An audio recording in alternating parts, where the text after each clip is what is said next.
Hello, hello, hello. Hello, everyone, especially to KD and Ryu. Hi. Good evening, good evening. Today is a Wednesday, and as promised, we will be reading the second book of the book that we've been reading the past months. So the first book was The Philippines, A Past Revisited. It is a history book. And the second book is The Philippines, um, what do you call this? I forgot the title. I just posted it and I forgot.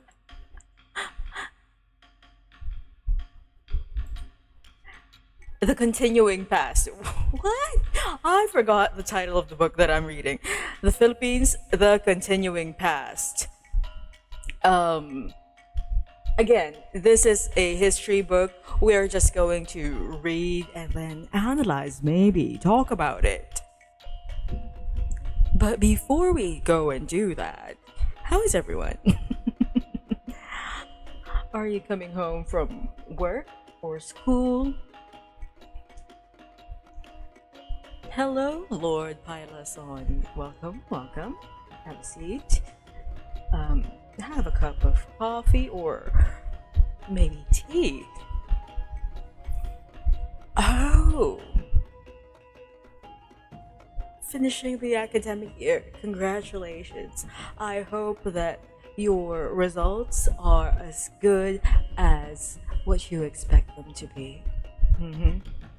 And Ryu is preparing for dinner. Yeah, it's almost dinner time. This is going to be either a short stream or a very long one with pauses in between, because if you've been here, like, when was that? Monday. Last Monday we did Mystic Mondays, we read tarot cards and just caught up with what everyone is doing. But after that, I started playing Graveyard Keeper and I stopped at 5 a.m. I'm ashamed of myself. I have no self-control. Like, I stopped playing on stream, but I finished playing by myself at 5 a.m. So after we read a chapter, if I still have life in me, that's what we will be doing. And I don't know if I should just, like, start over again, like do a different game aside from the main one that I'm playing, because I've done a lot of quests and a lot of offline grinding. Terraria! I want to play Terraria again. I miss that game. Oh, it's breakfast for you. You're on the other side of the globe. I see. I hope that you are enjoying your breakfast. I'm not really a breakfast person. I sleep through breakfast, but if I do, I need to have coffee.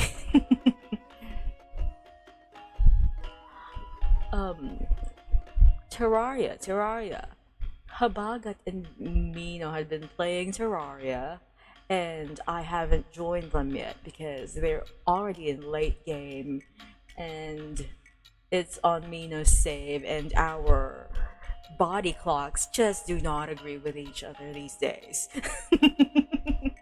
But I might go back to playing Terraria again soon. I hope so, because I've been trying to get back on track, gain some normalcy. I've been playing Valorant this afternoon. I totally can't play Valorant anymore. Like, I don't even know how to use Reina anymore. Hello, Amelia Mizuki. Hi. Welcome. We're just catching up. How are you? So, if you would notice, I have a book covering my jiggle physics, if you know what I mean. And that is so that we will not be distracted from the important things. So, again, we will be reading a history book. This is the second volume of the Philippines, a continuing past. The first book is more of pre-colonial history, and then Spanish colonial era, and then the American colonial era. Now we're moving on to the Second World War, so the Japanese invasion.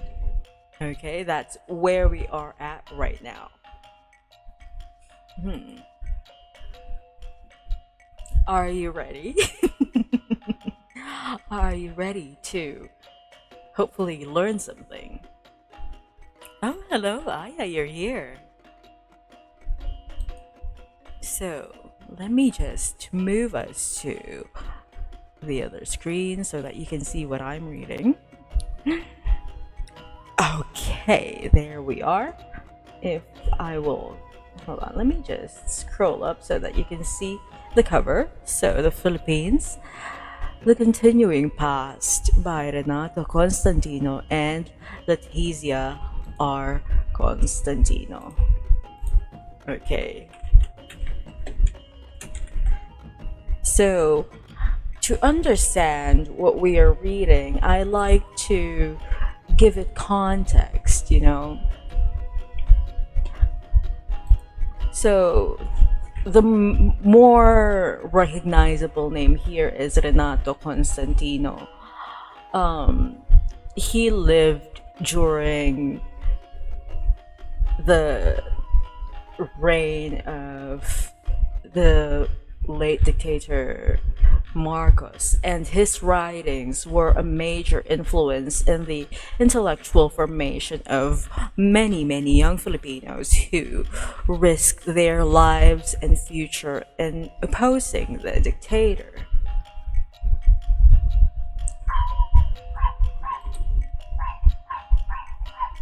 So, Apostro visited the previous book is it's an attempt at a major breakthrough in Philippine historiography. He looked at the oppression of the Filipino masses from the earliest time to 1941. That is the cutoff for the first book, and then the second book, 1941, the eve of the war.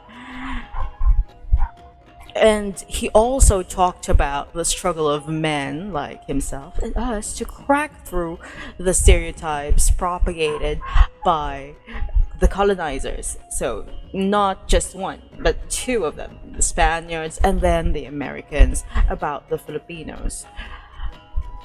So, now we are going to see what this book is all about. I'm going to.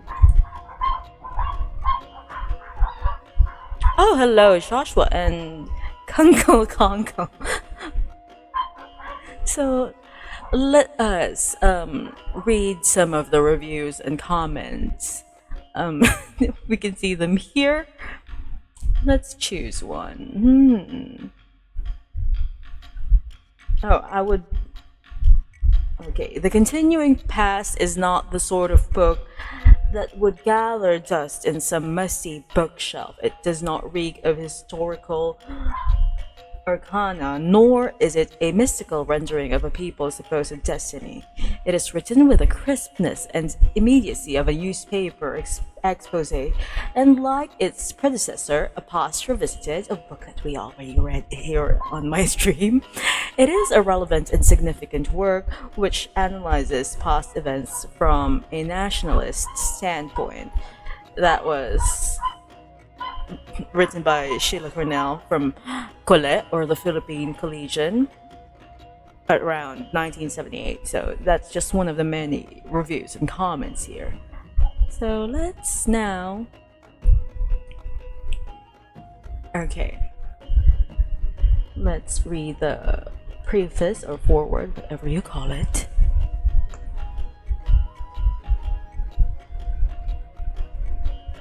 Hold on, let me just look at the chat because I can't really see it.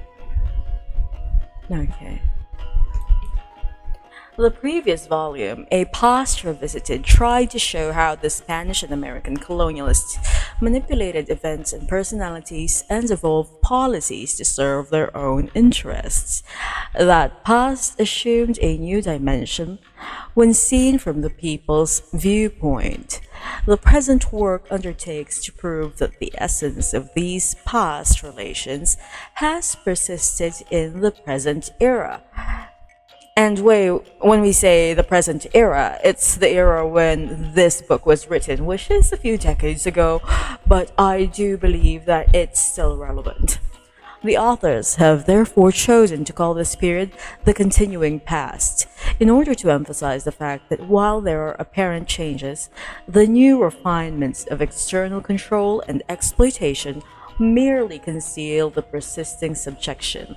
The authors express the hope that their re-examination of Philippine neo-colonial experience and the brief focus on evolving American imperialist objectives and the techniques used to attain them may not only reveal this historical period in a new light, but may help to provide the basis for new historic initiatives on the part of the people in the attainment of their final liberation.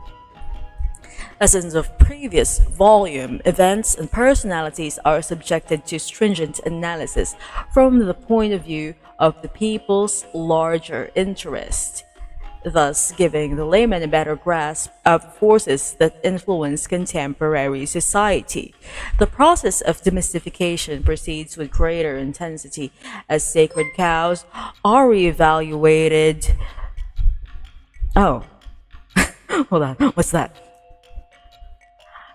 Oh, there's a raid. Hi, Barrels. Hello. Good evening. Good evening, Raiders. Welcome. For those of you who do not know me, it is I, your hottie with the horns, your internet mom without a firstborn, your moon-eating, fortune-telling dragon from the West Philippine Sea. My name is BB, and tonight you can call me ma'am. We're doing educational stuff tonight. Welcome. What were you doing? Were you doing art or were you playing?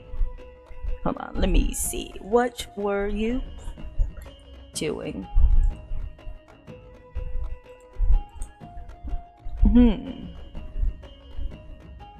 What's this? Oh, wait. I cannot see what's going on. Oh, you were doing fan art.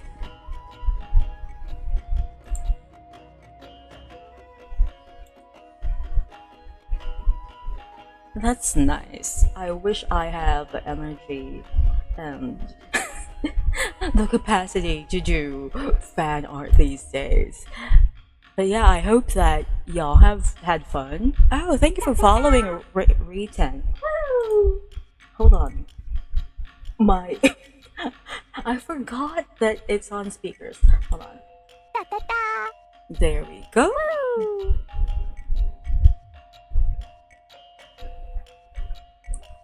Hello. Thank you for the hydrate redeem. Let me just. Okay. So, going back to our book that we were reading. Where are we? The process of demystification proceeds with greater intensity as sacred cows are reevaluated in the terms of the people's long-range objectives. The continuing past is a very relevant work and also irreverent as the previous writings of Constantino have been.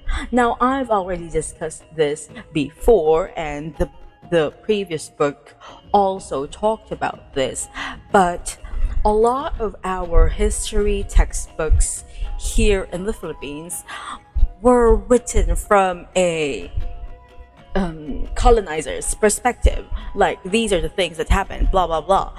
It's from the perspective of not just the colonizers, but of the people who were in power. It's not written for the people. Now, what Renato Constantino is attempting in these two books is to write a history book that is written for the masses with their own point of view, with their stories.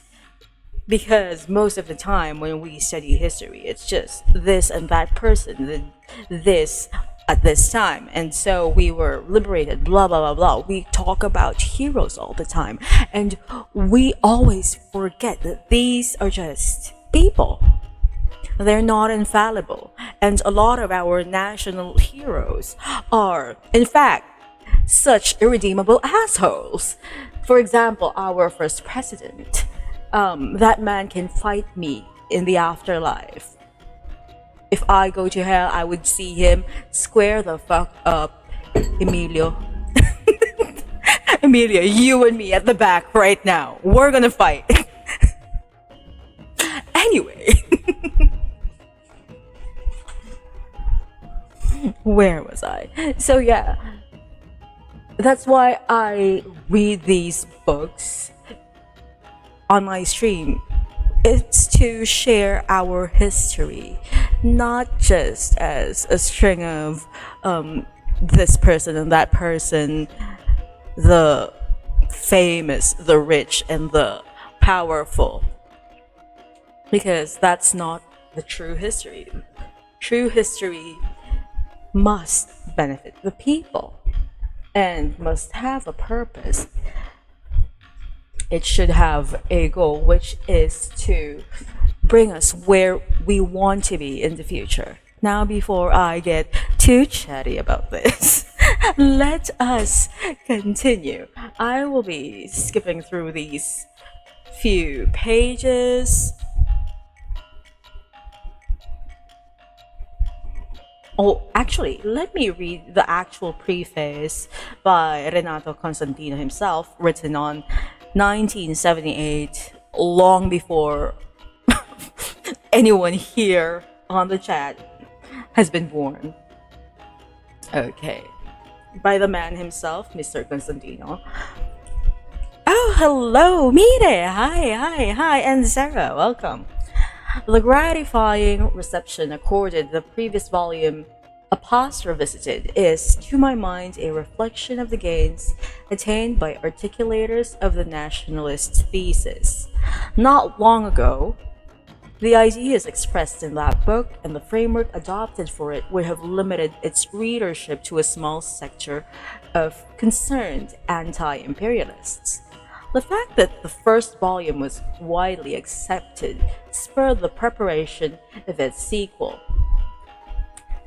It became almost an obligation to continue unraveling the thread of Philippine history as projected in the previous volume.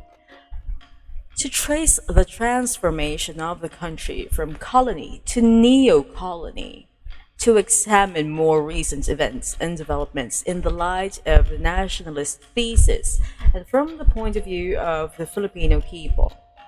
Hopefully, this revisiting of our more recent past, well, not so recent anymore since it's 2023, with new insights into the processes and techniques of neo-colonial control.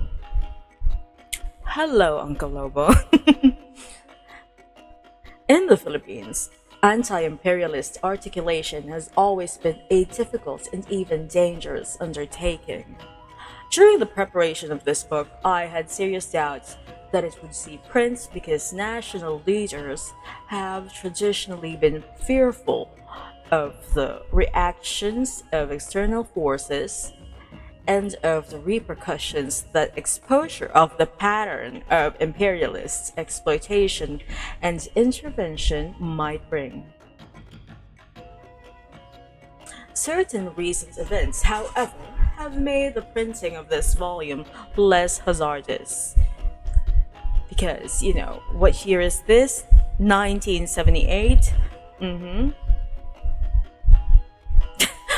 More and more sectors and individuals have articulated criticisms of Philippine-American relations, a fact which, ironically, has had the effect of making respectable what had previously been considered as my monumental heresies. Even those who in the past were consistent apologists for the system imposed by the United States have, for one reason or another, publicly expressed opposition to certain American economic demands. On the whole, however, such protests have been directed against foreign political intervention and do not appear to reflect a basically anti imperialist orientation. Thank you for following. It's Marie. Let's continue reading.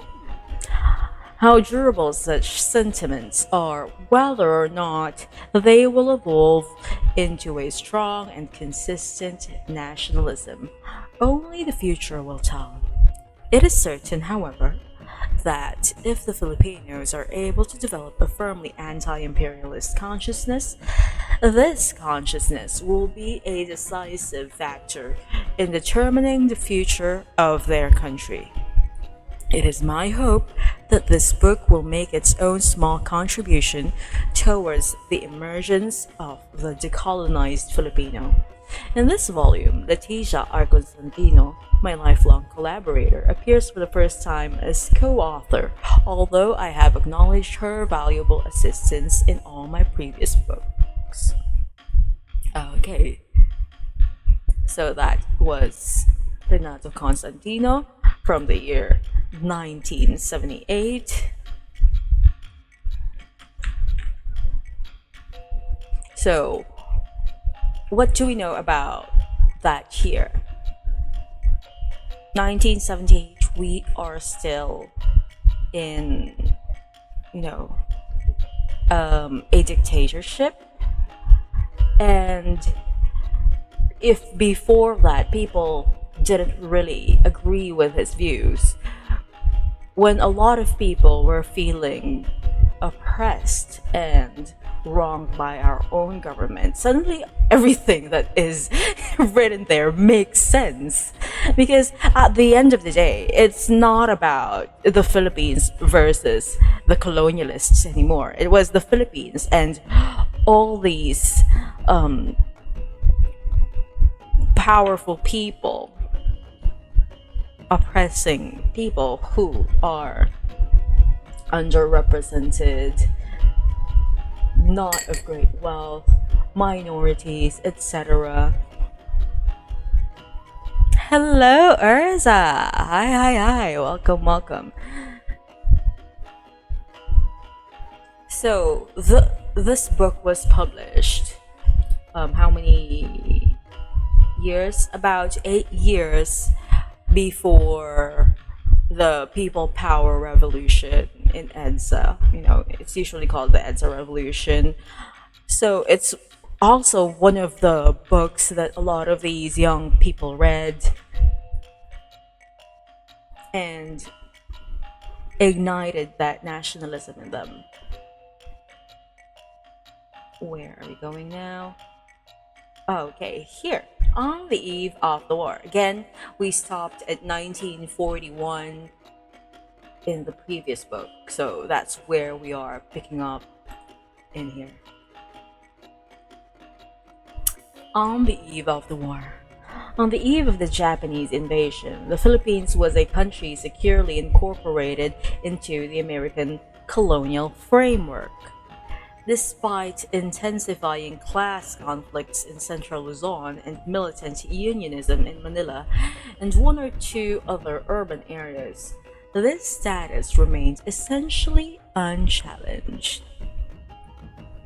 4 decades of American occupation had shaped Philippine society in the American image and had instilled in most Filipinos a colonial mentality, which effectively eroded the revolutionary consciousness that had been attained at the turn of the century. Now, if you would remember, the Philippines had been a Spanish colony for 300 years, more than 300 years, 333 if I'm not mistaken, and the American occupation was 4 decades. You would think that since Spain occupied the Philippines for a much, much longer time, they would have a longer lasting effect in terms of how the Filipinos are. But the Americans had a more systematic way of doing things. They gave us education, or at least public school education, which easily changed how the people thought about basically everything. Where are we? Here. Thread of history. This revolutionary consciousness was the product of centuries of local revolts, which finally evolved into a national movement, the Philippine Revolution of 1896. And you would see that this is a pattern. It would start from one person having, their own beef with whoever is in power, and then that person would realize that, oh, I'm not alone. Other people around me are experiencing the same hardships, and then they would band together. That's your local revolts, and then they hear of these other revolts elsewhere, and now it's a national thing. It happened during the Spanish occupation, and it happened again during the American occupation. Okay. The material factors that generated the people's developing struggles and the evolution of a national consciousness also induced the economic growth of a native elite, which in the late 19th century emerged as the political and cultural product of Spanish colonialism and of the Philippine participation in world capitalist trade. This local elite contributed to the growing intellectual ferment and for a time gave direction to the movement for nationhood. But because of their predisposition to compromise and their capitulationist tendencies dictated by their material aspirations, they ultimately became an impediment to the national struggle. Okay, in simpler words, since these rich people, they are educated, they have the words, they have the mental capacity to think up strategies to rally up people. They spoke well. So it's easier for them to gather all of these people and bring them into revolution. However, because they are rich, they have things to think about, like what will happen to my businesses, what will happen to my power once this is over. Because since they are rich, they automatically had more power than the masses. And if they send the colonizers away, the basis of their power would be questioned. Why do they have more power than these people? Why should they follow them? And so it was so easy for the colonizers to win over these elite people. I mean, the local elite, the people who studied abroad, because it's so easy to tell them, we will give you better better something. Like, they would bargain with them easily. And all of a sudden, they forget about what they are fighting for, which is the masses. The masses are the ones who are getting the brunt of it. They are the ones who are the most affected. And therefore, if these local elites, they get better treatment, or more power, that's usually what they want, better deals for their own businesses, then they're not really as invested as these masses who are literally out there fighting for their lives. And so that's how early revolutions fail, because they had leaders coming from the local elite. The successful ones had always been ones that are led by the masses. Now, the Philippine Revolution was the result of the conjuncture of the unarticulated strivings of the people and the articulations of the ideologues of the emerging elite. The revolution represented a temporary amalgam of the particular interests of the elite and the general demands of the masses, which eventually broke down to its respective components during and after the attainment of a national state, and the subsequent incorporation of this new state into the American colonial empire. Collaborationist tendency.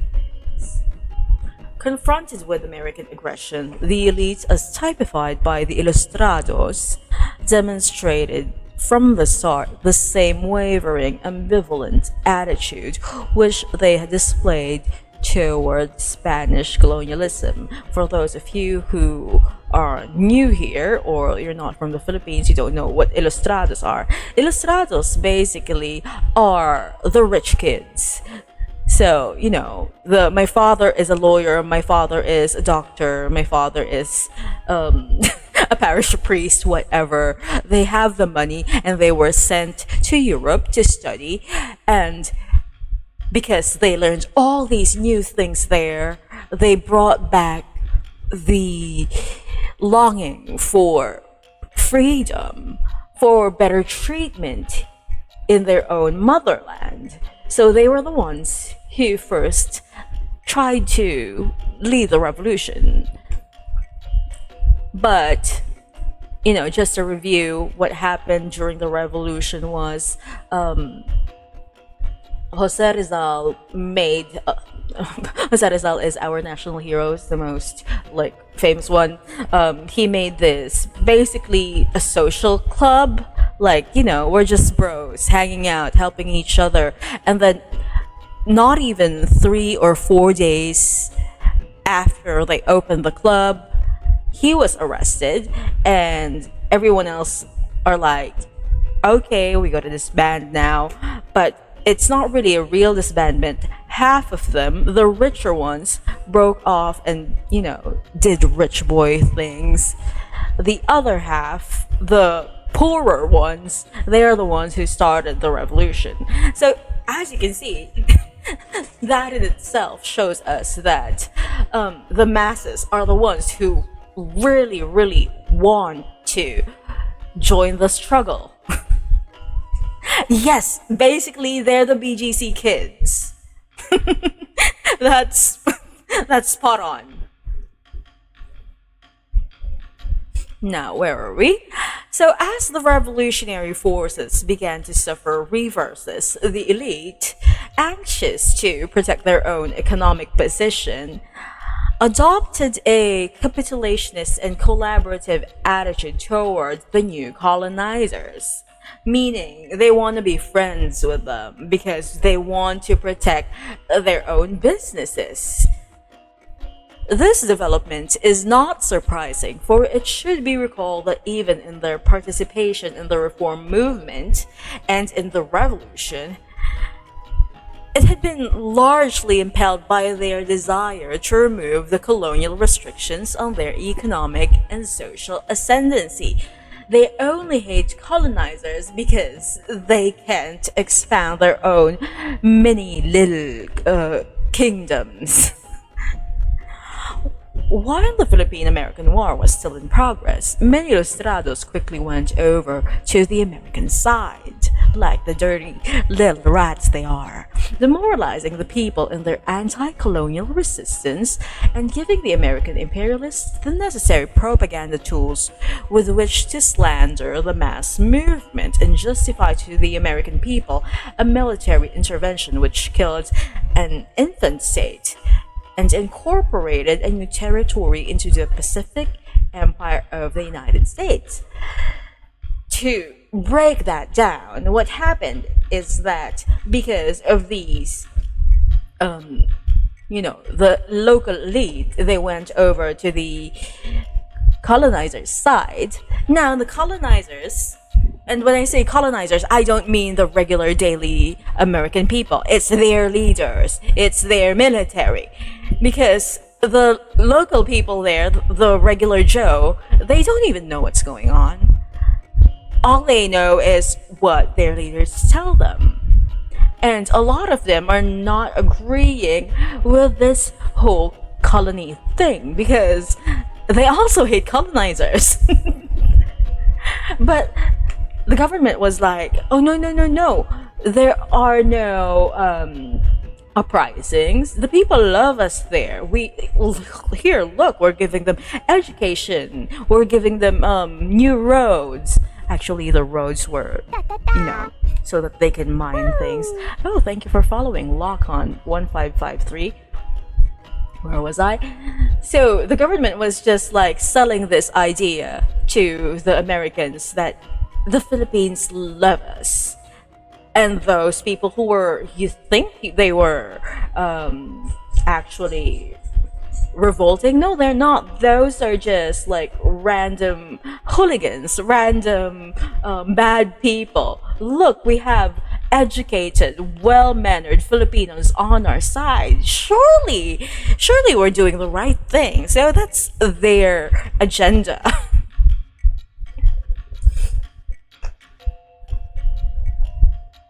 Now, even as the mass struggle persisted and many sections of the population continued to resist US imperialism, the Americans, with the help of the Ilustrados, were already reaping initial successes in dissolving the unity of national identity and revolutionary consciousness. Over the years, this objective was accomplished gradually but thoroughly by means of a massive campaign of acculturation, by the process of miseducation, and by the implantation of American political institutions and customs in the evolving colonial society. Now, a few words that I would like to emphasize: miseducation and acculturation. So, the thing about Spain, why we hated them so much, and for some reason a lot of our grandpas, grandmas, a lot of them love the Americans, is that Spain didn't really give us good education or whatever.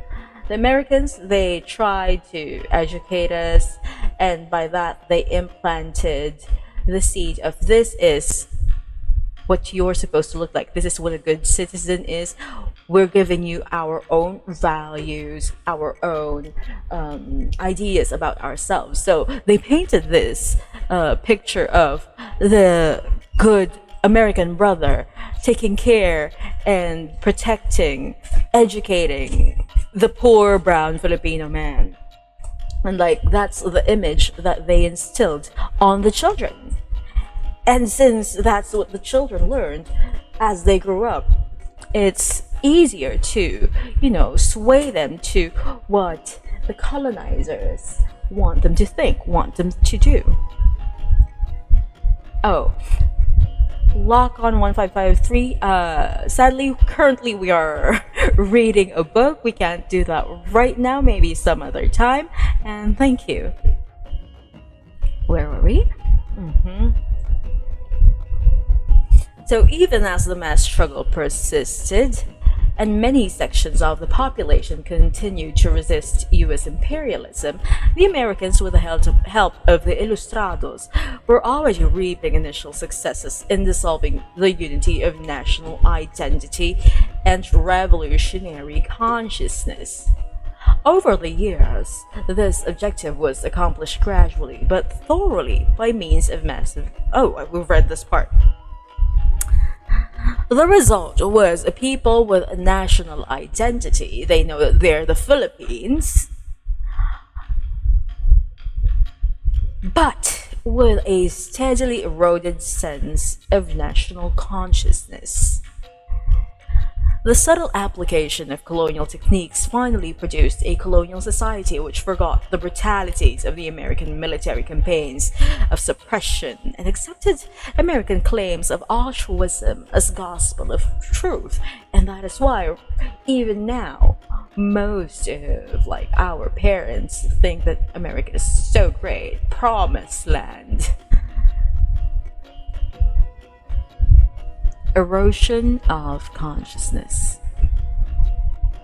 But despite the gradual erosion of national consciousness, the tradition of opposition to foreign rule, which reached its peak during the revolution, remained deeply embedded in the mass memory and manifested itself in steadfast political support for the ideal of independence on the one hand, and in sporadic eruptions of violent social protests on the other.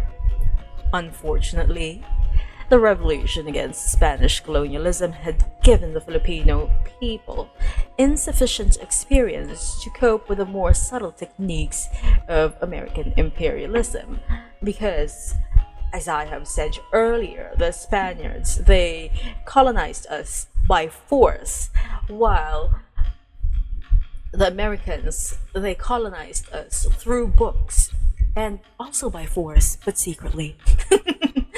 Although the anti Spanish struggle was rooted in economic exploitation, the personal abuses committed by the Spaniards and their blatant denial of basic political and civil rights became the principal subjects of Ilustrado articulation. Neither did Andres Bonifacio and his group of revolucionarios go much beyond general formulations for a more egalitarian society to be established after the Spaniards were expelled. The attention of the people was therefore focused primarily on the attainment of political independence. This situation allowed the Americans to establish a colonial economy suited to their requirements, with minimal objection from the Filipinos who had little understanding of the operations of imperialist exploitation and whose attention was, in any case, accurately drawn to the prospect of gradual expansion of their political autonomy. Early American administrators had initiated the idea of political self-rule as a colonial weapon, and this was eagerly accepted by the Ilustrados, whom they favored for leadership. Because, they're Ilustrados, they were more educated, and therefore, who else to be the leaders? But also, the Ilustrados were more friendly to them, they're easier to puppet. After all, participation in the governing process had been one of the reformist demands of the Ilustrados. Had Spain made an earlier accommodation in this direction, the elite would have preferred assimilation of the Philippines as a province of Spain to revolution for separation, because that's really what these Ilustrados wanted. They wanted the Philippines to be officially a province of Spain and not just a colony. They want equal treatment as a citizen of Spain. They called Spain Mother Spain, the mother country. They didn't have this idea of the Philippines as its own.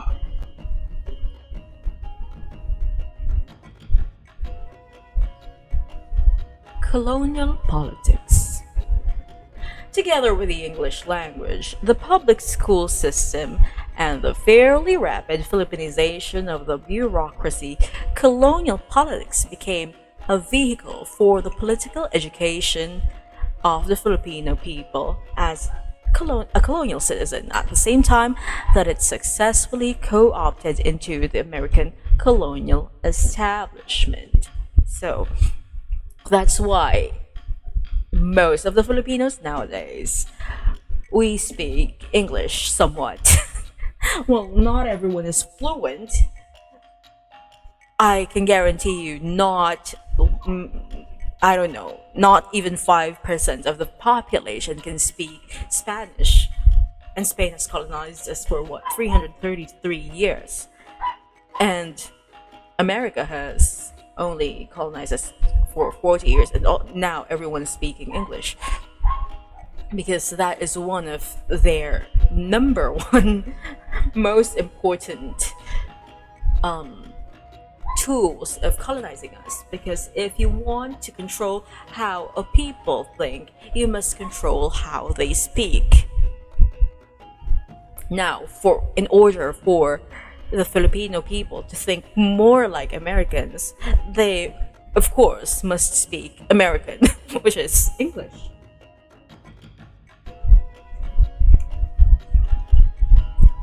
It also mentioned the public school system and Philippinization of the bureaucracy. They appointed a lot of Filipinos to govern us. So it seemed like we were self governing, but we are, in fact, not, because the appointees were all controlled by the American government.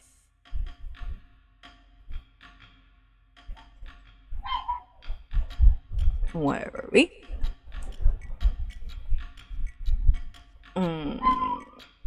By a shrewd system of political favors granted or withheld, the colonizer kept a firm, though concealed, hold on this leadership. Philippine politics became a colonial version of American ward politics and featured a perpetual scramble for position and patronage, which the colonial power satisfied as a reward for acquiescence to its own political and economic objectives.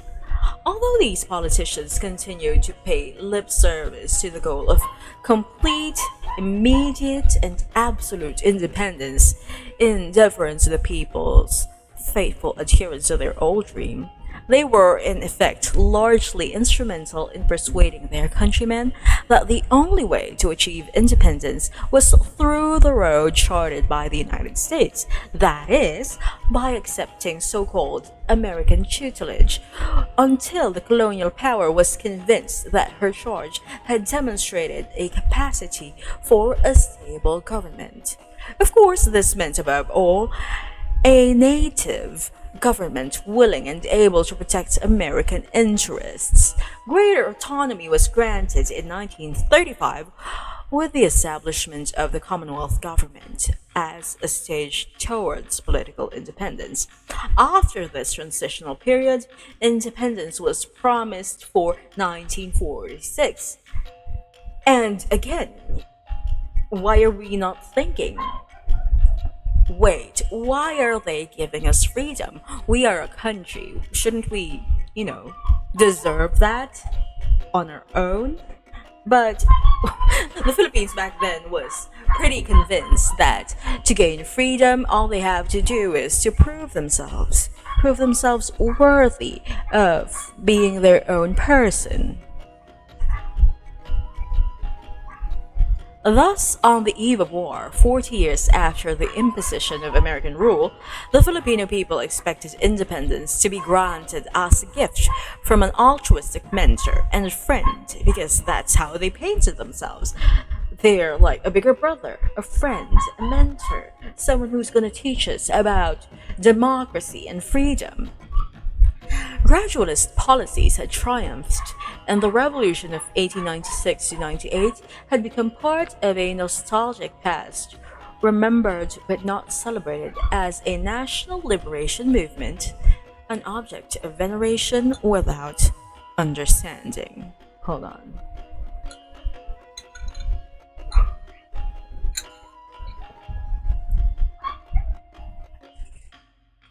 New level of awareness. It must be recalled, however, that before American propaganda and tactics could operate to erode revolutionary consciousness, the people did conduct a fierce resistance which took a decade to suppress. Moreover, throughout the 40 years of occupation, uprisings continued to occur with relative frequency, and almost all of them raised the banner of independence.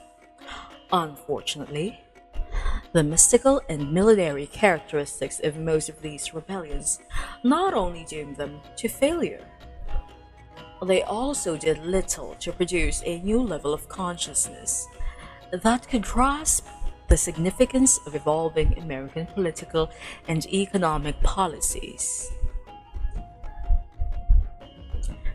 However, the Sakdal movement of the mid 1930s, we've already mentioned it in the previous book, the labor unions in Manila, under radical leadership and the peasant unions of Central Luzon, which came under the influence of both the socialist movement of Pedro Abad Santos and newly established Communist Party, revealed in their slogans programs of action and demands in awareness of the interrelation between mass poverty and the colonial economy, and an understanding of imperialism. But the new levels of consciousness that was achieved was limited to Central Luzon, Manila, and its immediate environs. In the south, radical unionism was not a phenomenon, except for a brief period in Iloilo. In the rest of the country, imperialist obfuscation and sheer ignorance were stronger forces.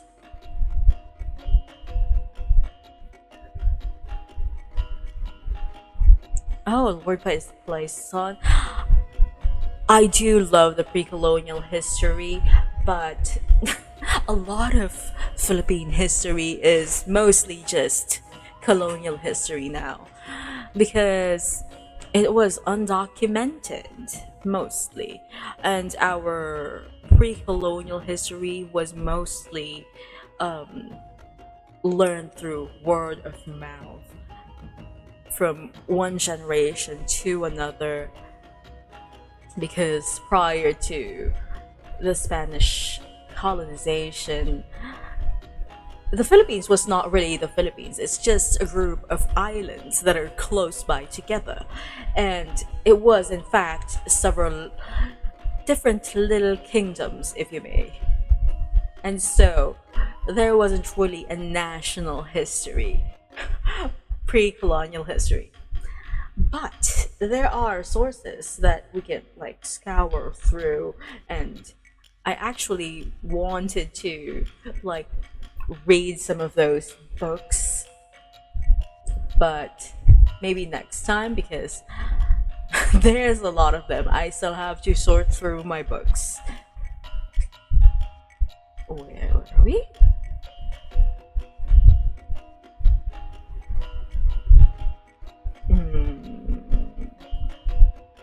So, in the rest of the country, imperialist obfuscation and sheer ignorance were stronger forces.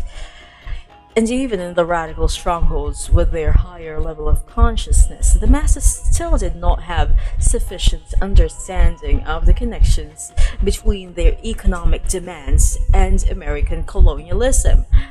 Meaning, it was so hard to let the masses understand that the reason why they're poor, they're suffering, is because they are not free. Their principal preoccupation was exploitation by landlords. And if you think about it today, when you have problems, it's so hard to think about other problems that are bigger than yours, that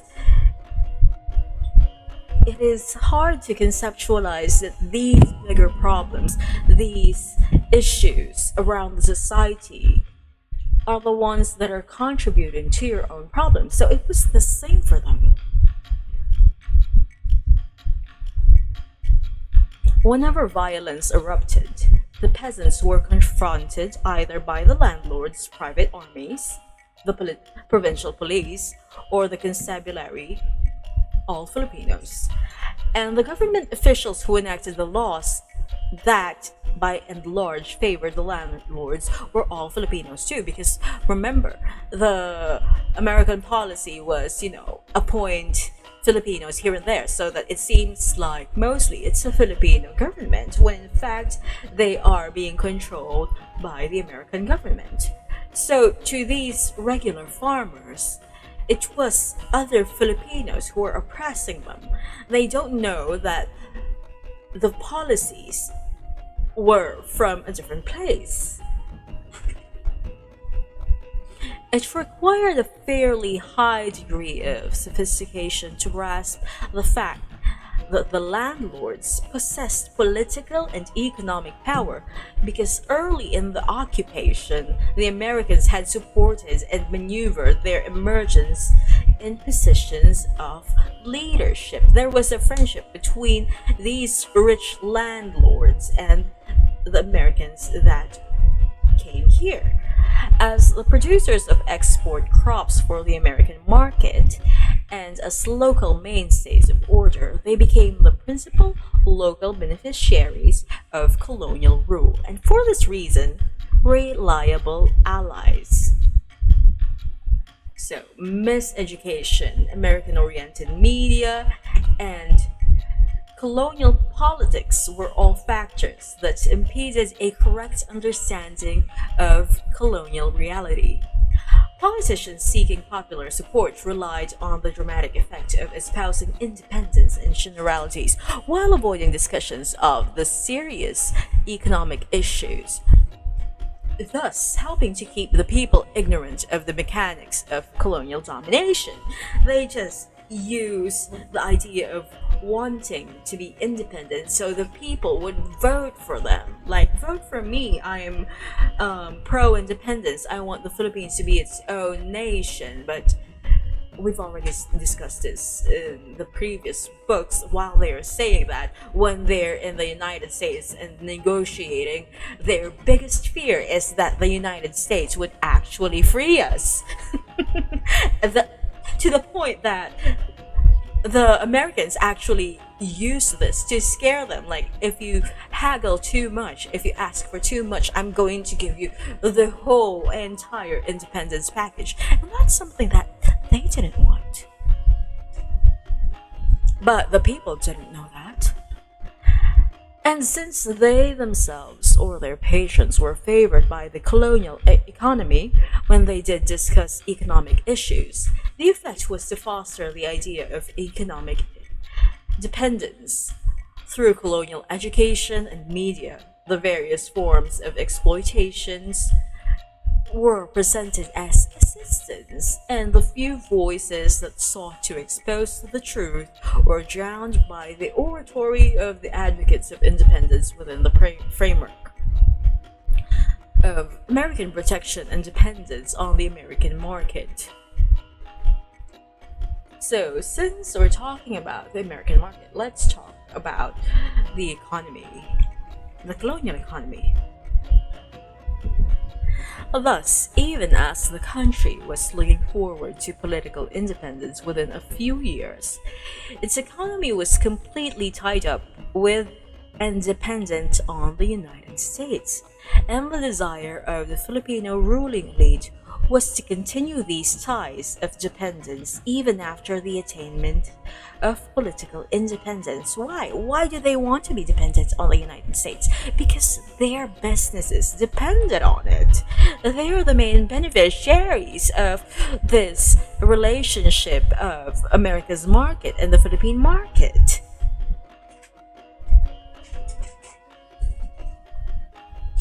American economic policies, particularly free trade, had developed an economy based on agricultural exports to the United States and import of manufactured goods, which came overwhelmingly from the same source.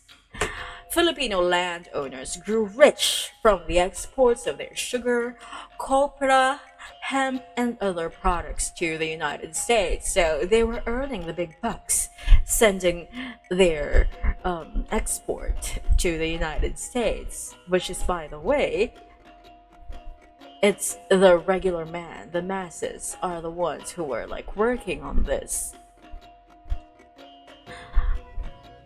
Filipino capital was predominantly in agriculture and in trade, with only a minimal amount invested in small manufacturing enterprises. In the years 1936 to 1940 period, briefly right before the World War started, 72.6% of Philippine trade was with the United States, with Japan a far second taking only 7.9%. American interests accounted for 60% of all foreign investments. So we were mainly just trading with the United States. The state of the Philippines economy just before the outbreak of the war made me glean from the following description. Let's read. We had absolutely no industry to speak of. We remained a completely agricultural economy, importing virtually all our requirements of finished goods and paying for these with the export earnings of the agriculture crops which we were exporting to the United States. We had no motor vehicle, fuel, entire industry that could keep any army mobile and moving. We had no munitions and weapon industry that could equip it with arms and the logistics it required. No pharmaceutical industry that could provide its sick and wounded with drugs and medicine. No textile industry that could clothe it. No electronics and telecommunication industry that could enable it to communicate. No food industry that could supply it with canned goods. No watch industry that would enable it to keep time. We certainly had neither chemical nor steel industry. We could not even produce our own bicycles, flashlights, and batteries. So that is the situation of the Philippines before the Second World War. We were very dependent on the American market. Fascist aggressions. Although for decades the Philippines had been existing virtually in isolation as an American preserve, both economically and culturally, unfolding world events and the growing involvement of the United States in them would have significant repercussions in the country. Philippine newspapers and movie newsreels in the middle 30s acquainted the people with the Spanish Civil War, the Italian adventure in Abyssinia, and the Japanese campaigns in China. In 1938 came Hitler's successive annexations of Austria and Czechoslovakia, followed by his invasion of Poland in 1939, which led to British and French declarations of war on Germany on September 3 of that same year. With their blitzkrieg tactics, Hitler's armies easily overran Norway, Denmark, and Low Countries in 1940. Now we're just like, having a short run over of what happened before and during the Great War. And then they moved to conquer France, which capitulated in June 1940. German bombing raids appeared to be a prelude to an invasion of Britain. The war had also spread to Libya and northern Africa, to the Middle East, and to the high seas. In 1941, Hitler invaded the Soviet Union after a series of moves in the Balkans. The war had spread all over Europe. In Asia, Japan had been escalating her own war on China. She took advantage of the weakness of Vichy France to occupy Indochina. In mid-1941, the American government responded to these ominous moves by freezing Japanese assets and credits in the United States. So they're like, if you're not gonna stop that shit, we're going to, not let you access your own assets. And they instituted an embargo, particularly on oil. Britain renounced her commercial treaties with Japan, so they're like attacking Japan economically. For Japan, basically they're slapping her wrist to, cut that shit, stop it. And then Netherlands followed suit. Japan would soon attempt to extricate herself from this economic squeeze.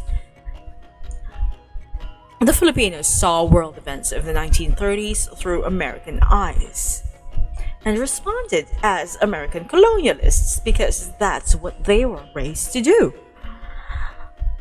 They were not overly concerned with assessing the implications of world development since they had subconsciously consigned this task and responsibility to the United States. They're like, you know what? That is happening over there, but fuck that. We're only communicating and trading with the United States. So that doesn't really concern us. That's how they thought back then. The countries overrun by fascist armies were distant, and their problems did not concern the Filipinos too much. This initial sense of detachment was reinforced by the fact that the United States herself was not yet openly involved. Japanese moves, however, caused apprehension, especially because the Philippines would be independent in a few years. Fear even triggered demands from anti-independence quarters for a re-examination of the questions. It would be safer to remain under the wing of the United States, they argued. And in fact, faith in American power and confidence in her protection gave most Filipinos a false sense of security because, they thought that America is big and strong. They will protect us in the very, very far event that these Japanese people try to occupy us. That's the thought back then.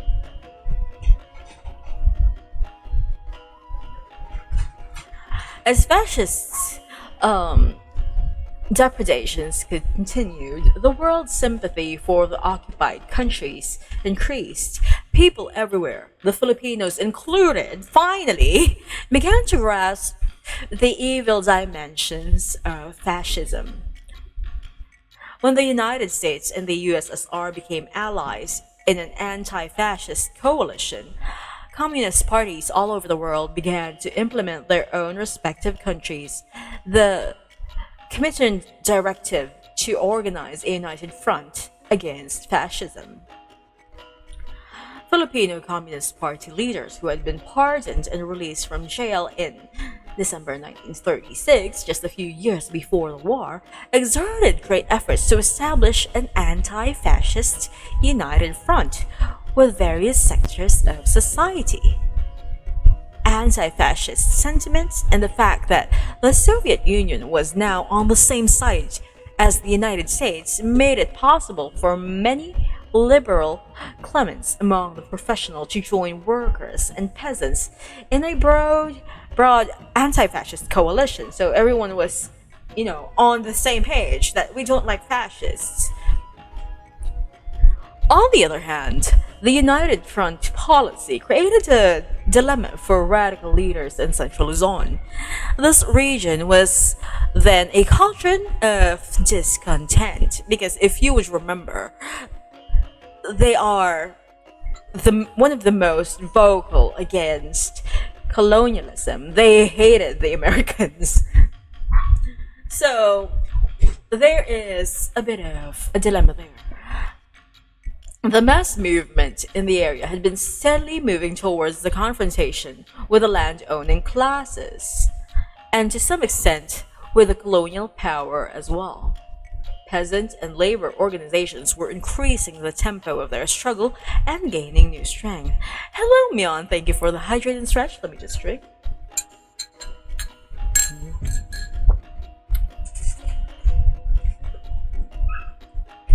The measure of this strength in Pampanga, the radical center, may be gleaned in the elections of 1940.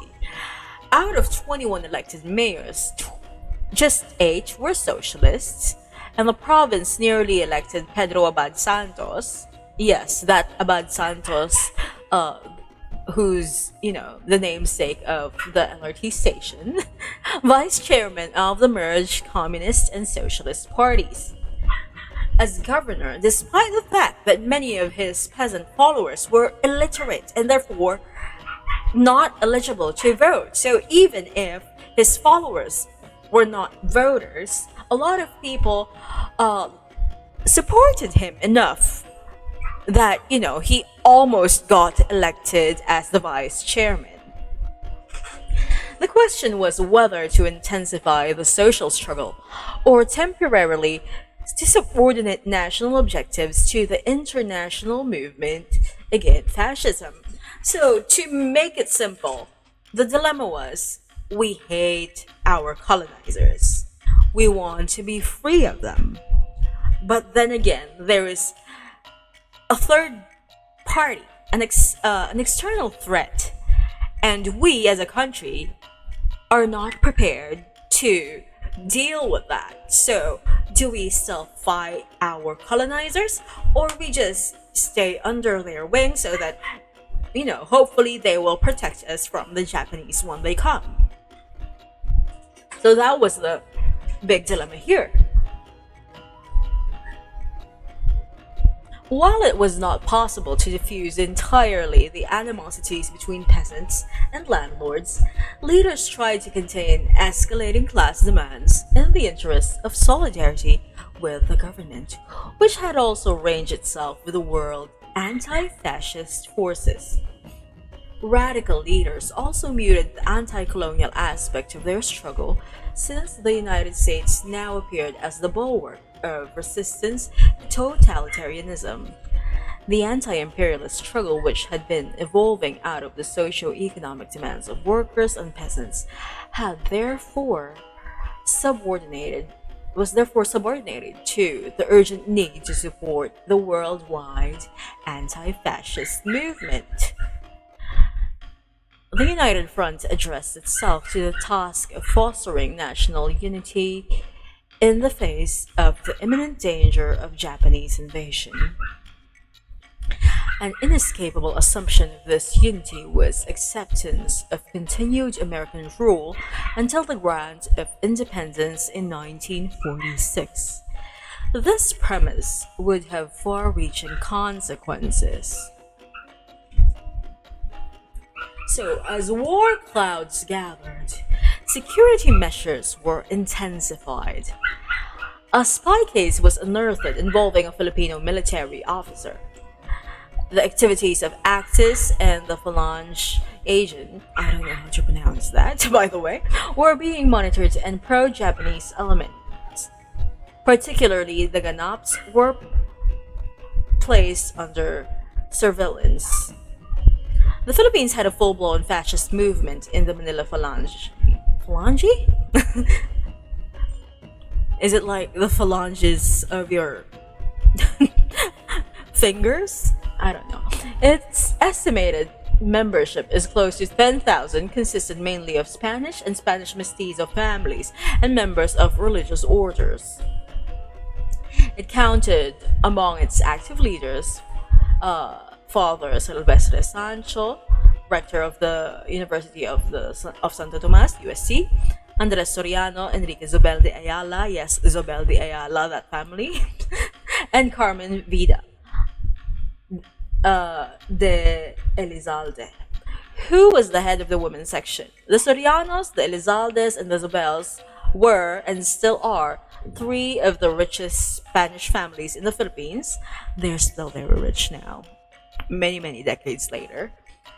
And they were heavy contributors of the Phalange Fund, especially Soriano.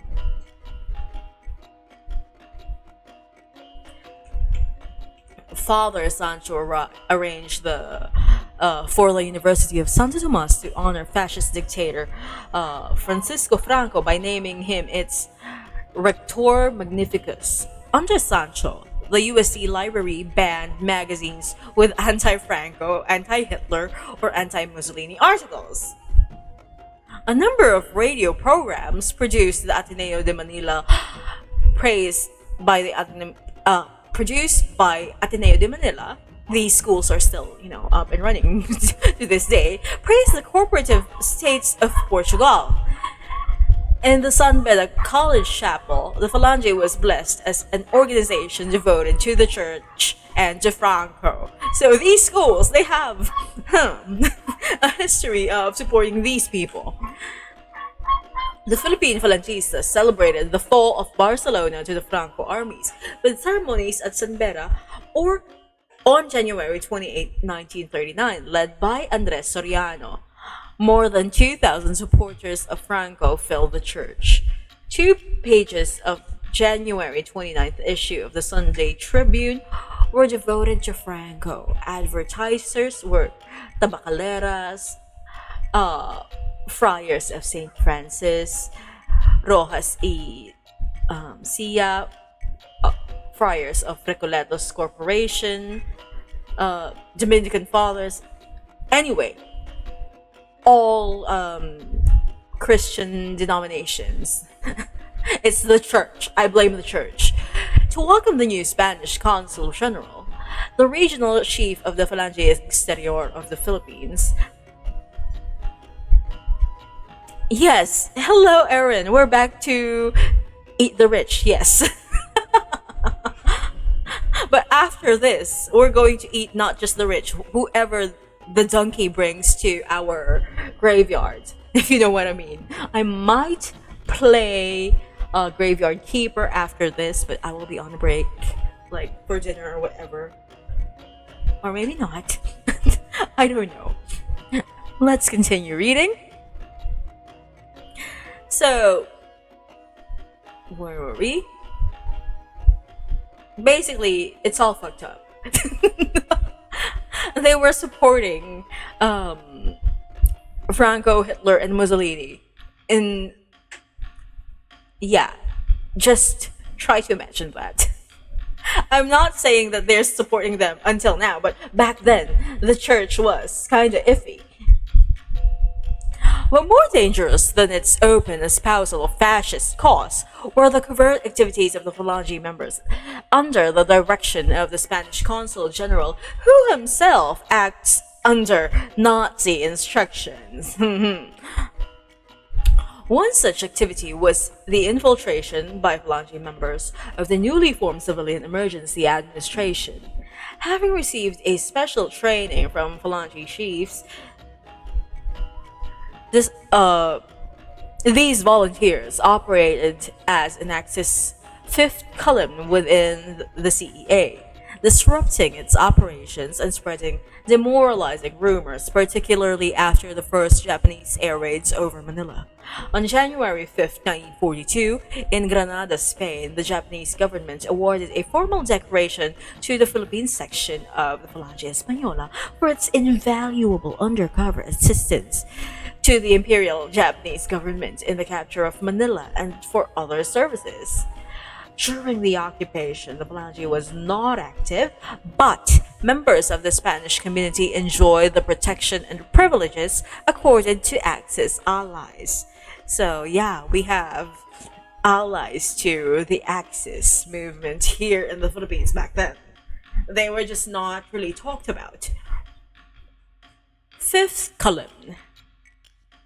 Now, the Ganap was a new group which drew its membership from the remnants of the old Sakdalistas that we discussed in the previous book. After its abortive uprising in 1935, the once potent Sakdalista movement quickly disintegrated and lost its influence among the masses of the southern Luzon. Benigno Ramos, whose pro-Japanese sentiments had been discernible even during the Sakdal days, tried to lead the movement from his place of exile in Japan. He returned to the Philippines in 1939. He was arrested but subsequently released on bail. He then set up a new political group, the Lapiang Ganap, with himself as Tandis, or principal chieftain, because of course. So again, if you remember the Sakdal movement, from that it got dissolved because it didn't really prosper, and then from the remnants of that, we have Benigno Ramos, someone who has pro-Japanese sentiments, and even if he was in exile, he tried to come back, he got arrested, but he was released on bail, and now he's like making a new group where he is the leader, and they are all pro-Japanese, anti-American. Their anti-Americanism was a residue of the valid issues against the colonial power that the Sakdal movement had projected.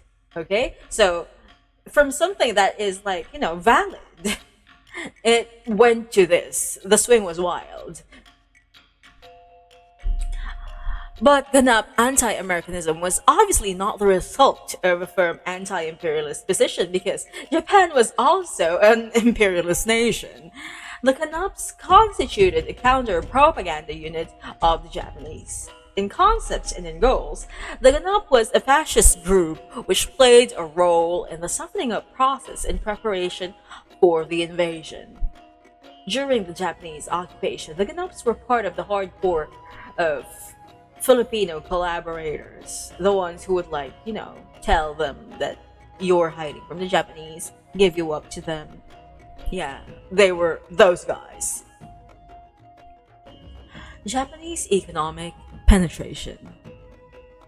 The softening up process was much more effectively and consistently performed by the Japanese themselves through economic and cultural penetration and intelligence activities. Because if you would remember earlier, we said that 79-ish% of the trade here in the Philippines with the Philippines was between the Philippines and the United States. And the second, although like by a very, very wide margin, was Japanese. They were conducting trade with us. Japanese economic penetration began as a purely private venture, but the footholds Japanese businessmen acquired were later used as basis for official propaganda initiatives and clandestine intelligence gathering operations. In 1903, when the Americans decided on Baguio as a summer capital, which it still is until today, they imported 1,500 Japanese coolies to build the zigzag road to that city. After the road was completed, 150 of these coolies stayed behind and migrated to Davao to work on American hemp and coconut plantations. Let me just drink from my water.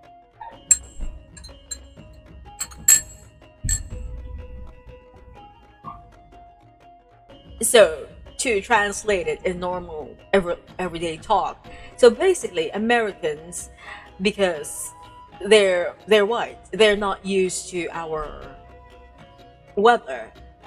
They decided that, oh, we're gonna stay in Baguio because Baguio is cooler, it's in the mountains, it's now the summer capital, and since it didn't have proper roads, we need roads up there. And so they hired Japanese workers, 1,500 of them. Now, not all of them came back to Japan. So there are 150 workers that stayed behind, and then they went to Davao to work on other things that were, still American projects, which is, hemp and coconut plantations. By 1907, their leader, a foreman named Kyosaburo S. Ota, had formed the Ota Development Company, an agricultural corporation. It leased public lands, which it devoted principally to hemp. Soon other Japanese corporations were established. Hemp prices rose during World War I, and Japanese investments poured into Davao. Japanese corporations bought American land holdings. By 1919, there were some 60 Japanese corporations, and they employed 10,000 laborers. We see the first evidence of official interest in Davao's Japanese colony in 1923, when Japanese banks and government agencies helped the Japanese corporations in Davao to weather the crash in hemp prices. By 1935, the Japanese accounted for 80% of the abaca production of Davao, which was 48% percent of the country's total production. The Japanese also devoted themselves to deep sea fishing, and by 1930 had attained practically complete control of this industry, about 90% counting dummy operations. In addition, there were a large number of unlicensed Japanese fishing boats concerned. Hello, Netzer. Concerned the Philippine legislature passed a protectionist measure during requiring that at least 60% Filipino or American ownership before fishing boats could be licensed to operate. They used the Filipino willing to act as dummy stockholders, made circumvention of the law an easy matter. So, for them to be able to fish in our waters, what they would do is they would basically hire a Filipino, like pay them so that they would be named as a stockholder, even if it's entirely a Japanese operation. It would be named under them so that they could fish here. Prominent lawyers, assemblymen, and other government officials were reported to be using their influence to obtain fishing licenses for the Japanese, and it was even rumored that a number of society matrons of Manila had consented to act as dummies of Japanese enterprises. The Japanese government, through the Bank of Taiwan, financially aided its nationals in the fishing industry, and it had supported the Davao agricultural corporations, and for good reasons, as we shall see. The Japanese likewise invested in lumber with Filipino dummy concessionaries, in chrome, iron, and manganese mines with prominent Filipinos as fronts, and in local. Yes, Netizer, we're now discussing like the eve of the war. Like this is what set up the Philippines Japanese occupation era. And we were talking about how the Japanese, before they invaded us, they traded first. They had a soft power. It was very little. It was not that strong because it was mostly still Americans running the show. But there were Japanese people here, Japanese corporations, and they were already talking to the locals, like asking them to be dummy or placeholder owners of these businesses because America said, nope, we're not letting you just buy all these or like operate here because, you know, they wanted the entire pie, if not just the bigger slice. And so the Japanese were forced to put Filipino names in there, like actual people who would agree to be like the face of that company. So it would be legal.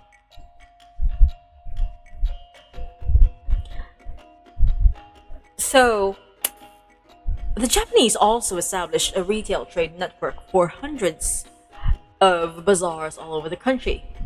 Alarmed by these developments, the Philippine government passed an anti-dummy law on 1936, October 30th. And in 1940, the Philippine immigration law limited Japanese entry to 500 a year because like they were alarmed. Like, what are these Japanese people doing? They're coming in here and like building businesses. The economic penetration was soon used as a cover for intelligence gathering because they were not just here on business, they were also here to gather information. In 1934, General Frank Parker, commander of the Philippines Department, reported to the United States War Department a suspicious acceleration of Japanese immigration and noted especially that many were men of military age. They were like, that's sus. Some of them known to be reserve officers. Parker observed that these officers were usually employed as truck drivers by a Japanese hemp and copra corporation, the Mitsui Busan Kaisha, and they stayed away an average of 2 to 3 months. Terrain familiarization and mapping and photographing missions were also carried out by Japanese who established themselves in small towns as photographers and by Navy men who served on the crews of Japanese fishing vessels. Because you have to remember, during this time, information as we know it today is not as easily accessible on the internet that we can just Google Street View the map of places. Back then, they had to go there, look at the area, look at the terrain. What is it like? If you're going to war, information is very, very important. So that's what they did. They sent these reserve officers so that they could familiarize themselves with the area and the people there and how things worked in here. Bazaar keepers were also engaged in data gathering and espionage, as were commercial agents, plantation owners, and lumber concessionaires. Wherever Japanese control made it possible to construct certain installations for future military use, this was also done. For example, the Furukawa Plantation Corporation or Company, one of the largest in Davao, constructed a concrete wharf and installed an electrical plant, both of which were used during the invasion. So they were coming in here in the guise of doing business, but it was all in preparation for war. These activities were supplemented by a wide variety of propaganda projects. The center of concentration and testing ground was, of course, Davao. That's where all the workers went to. But Manila and the rest of the country were also covered. In Davao, the Japanese ensured that children of mixed Japanese and Filipino parentage would grow up emotionally loyal to Japan by giving them a Japanese education that was supervised by the Ministry of Education in Tokyo. They built monuments to honor Japanese leaders, whom they proclaimed as the builders of Davao. Later, they would also build shrines to their war dead in the lands they conquered. This was a favorite propaganda technique. Associations were formed to disseminate Japanese culture and teach the Japanese language to Filipinos. They tried, they did not succeed. None of us speak Japanese except the weeaboos.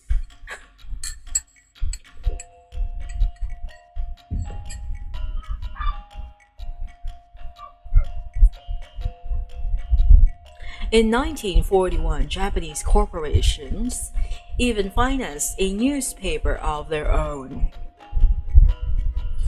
The Davao Nichi, prominent civil officials and military men were often sent to Davao to bolster the morale of their countrymen and draw them closer to the fatherland. In Manila and other cities, the Japanese were more cautious but still quite active. Why? Because in Manila and Luzon in general, it was largely controlled by the United States. Down there in the south, in Davao, it's not as heavily guarded. They formed ostensibly non-political associations such as the Society for International Cultural Association, the Japanese Association of Manila, the Asia Club, and many others. They published various magazines and sponsored a radio program called Land of Cherry Blossoms. Japanese university professors and other propagandists arrived to conduct lecture tours, and delegations of Filipino businessmen, newspapermen, and legislators were invited to Japan to exchange views with their counterparts. Summer tours for Filipino student groups were also organized. So they were trying to do like some cultural exchange thingy just to, you know, test the waters and inundate them with their own ideals. The twin thrust of all these propaganda activities were to wean the Filipinos away from their American mentors and to convince them ultimately to transfer their loyalties to Japan as the leader of Asia. Because again, that's their thing. They wanted to expand their empire to conquer Asia. To accomplish the first objective, Japanese propagandists rallied the nationalist sentiments of the Filipinos with glowing articles on the achievements of Philippine heroes who fought the Spaniards and the Americans. Their periodicals also featured tirades on the US imperialism and American racism. For this purpose, they encouraged General Ardemir Ricarte, then living in exile in Yokohama, to write books and pamphlets on the Philippine Revolution and on how the Americans persecuted him for refusing to take an oath of allegiance to the United States. Another pro-Japanese, Pio Duran, wrote a book critical of American imperialism. It was printed in Tokyo. Another frequent theme was the decadence of Western civilization, which was responsible for the weakened moral fiber of those Asian people infected by this alien culture. They were like, West bad, Asian good. Basically, that's their thing. They were like, the Americans are bad. Come with us, come baby girl. More effort was expended on presenting the superior culture of Japan and its economic progress. To counteract the stories about Japanese atrocities in the Western press, Japanese propagandists described the salutary results of Japan's benevolence in China and Manchuria. Periodicals and radio programs featured beautiful Japan and its strong, proud people. Filipinos were reminded of their geographical proximity of the two countries and their common Oriental origins. They were like, you and me, you Filipino, I'm Japanese. We're more alike than you are to these colonizers. I mean, we're colonizers too, but we're not like them. We're not like other colonizers. We are Asian.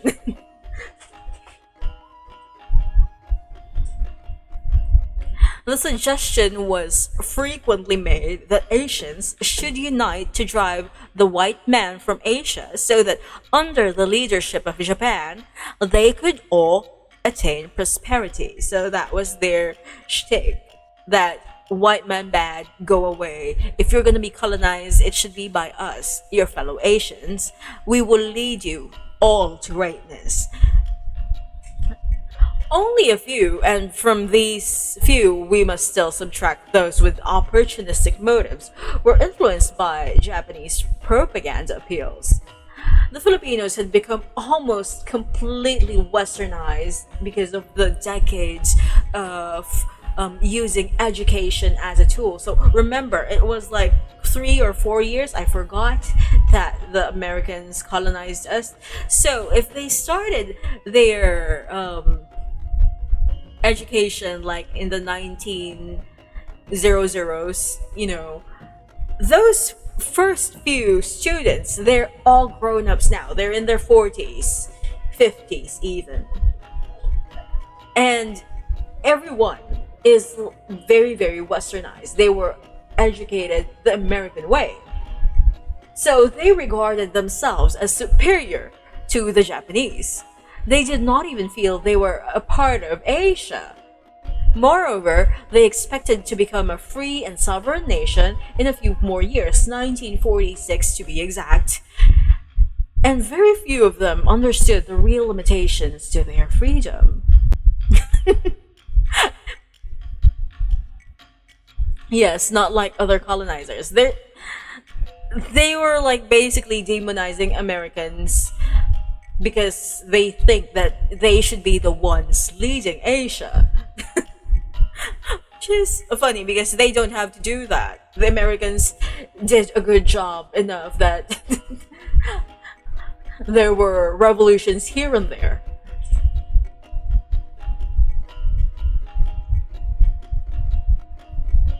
So very few of the Filipinos really understood the real limitation of the freedom that they were promised, that a colonial economy and their Americanized consciousness would impose. I have not eaten yet, sir. I'm gonna have dinner after my stream. Now, as the war loomed ominously near, sorry, I touched my mic, the Filipinos continued more or less placidly to conduct their daily affairs within the protective shell of American colonialism. They were like, meh, that doesn't concern me. They belittled Japanese military power because to them, the Japanese were upstarts and no match for the Americans. They thought America was so great. Some thought Japan would not dare attack, and if she was foolish enough to do so, the threat would be quickly disposed of. They thought they were so sure and secure. A deep colonial consciousness had produced in the ordinary Filipino this childlike reliance on the United States in his invincible protector. On the eve of the war, the symbol of this invincibility for the man on the street was General Douglas MacArthur. I'm pretty sure every Filipino these days still know him, that guy who said, I shall return. He was a famous general, and the fact that he had undertaken the organization of the Philippine defense system was regarded as evidence of American determination to protect the Philippines. So he was some sort of, he was like a comic book hero. That's how they looked up to him. To attain a thorough comprehension of the period immediately preceding the Japanese invasion, because we're still discussing how the Philippines and the world was like before the Japanese came, the nature of Philippine anti-Japanese resistance and the configurations of post-war Philippines, we need to study the character and the activities of this man. But while we acknowledge the role of MacArthur played in shaping events, this is far from saying that individuals can single-handedly alter the course of history, which is the whole point of this book and the previous book, by the way, which is, these people that we read on our history books, they're not the sole driving factors of history. We won our freedom not because of the leaders. It was the people. They are just there. In the long run, the masses are still the makers of history, just like what I said earlier. But during their periods of quiescence and apathy, the ruling classes are relatively unhampered in determining the direction of events. During such periods, individuals who represent the ruling classes appear to shape developments. An ebb in revolutionary consciousness allows ruling elements temporarily to seize the initiative. But even when they have the initiative, the ruling classes can no longer exercise power with absolute impunity when the masses have developed a strong tradition of struggle. This is because the ruling classes are aware of the mass potential and also because the masses have achieved gains in their struggle, which cannot be wantonly disregarded. Thus, rulers sugarcoat their policies in order to mollify, confuse, mislead the people. Policies like social justice are propounded to diffuse mass demands. All politicians proclaim that they act in the name of the people. Even today, all politicians claim to be one of us. And this is the clearest indication that even when they are most passive, the people still exert a force in the making of history. It is important to know how the principal spokesmen of the ruling class think and act, because in their attempts to manipulate mass reaction, they resort to measures that adversely affect the condition of the people, but at the same time, have an incremental influence on their consciousness. Such leaders may be able to make the masses temporarily quiescent and apathetic, They may even lull them to a false consciousness, but ultimately, a higher level of consciousness develops. The people will not sleep forever. In fact, the very policies that the ruling classes adopt to secure certain short term objectives eventually produce opposite results, which redound to the welfare of the masses and advance their cause. But such individuals, no matter how superior, are not free agents, though they may appear to have great power. For example, the nature of American capitalist society determines that policies the United States will institute at a given time to protect her interests. But the implementation of such policies is in the hands of individuals who, in one way or another, provide the style and the energy which can make their administration benign or severe. As effective or ineffectual administrators, they can accelerate the flow of events or delay them. Now, there is not just one MacArthur, there were two. Now we're going to talk about the two MacArthurs. Throughout the Japanese occupation, MacArthur became, for the most Filipino people, a symbol of hope.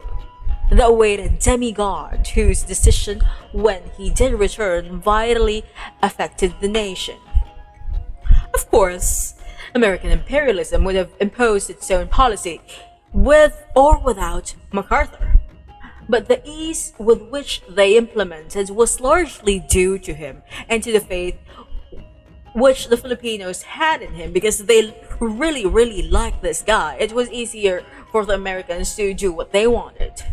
It is therefore important that we take a closer look at the man underneath the hero image, so that we may reassess the nature of his influence on an important period of Philippine history. Who was MacArthur really? MacArthur's association with the Philippines dates back to 1903. He was a young lieutenant when his father, General Arthur MacArthur, the one that we talked about many chapters ago in the previous book, was commanding general of the U.S. Armed Forces in the Philippines. This was 1903. The elder MacArthur. Hello, Emmy, putangina. Anyway, let's continue.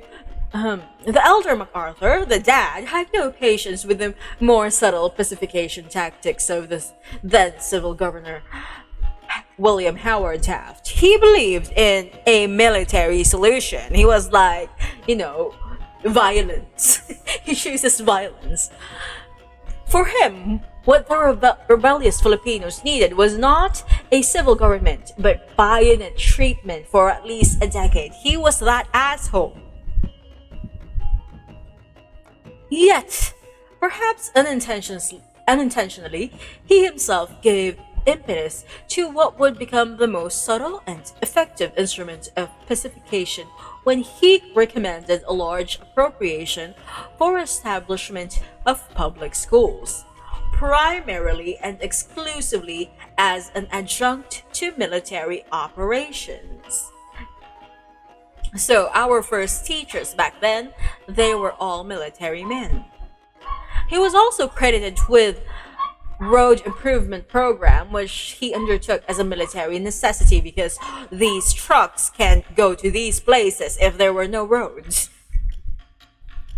The initial clash between Arthur MacArthur and Taft became a lifelong feud. When civil government was established, Taft was appointed governor and took over the administration of the new colony from the general. MacArthur, the older one, died a bitter man shortly after his military career ended with the election of Taft as President of the United States. So, it was a win for Taft. And MacArthur literally lost. He died. That's their beef. But that's not what we're talking about right now.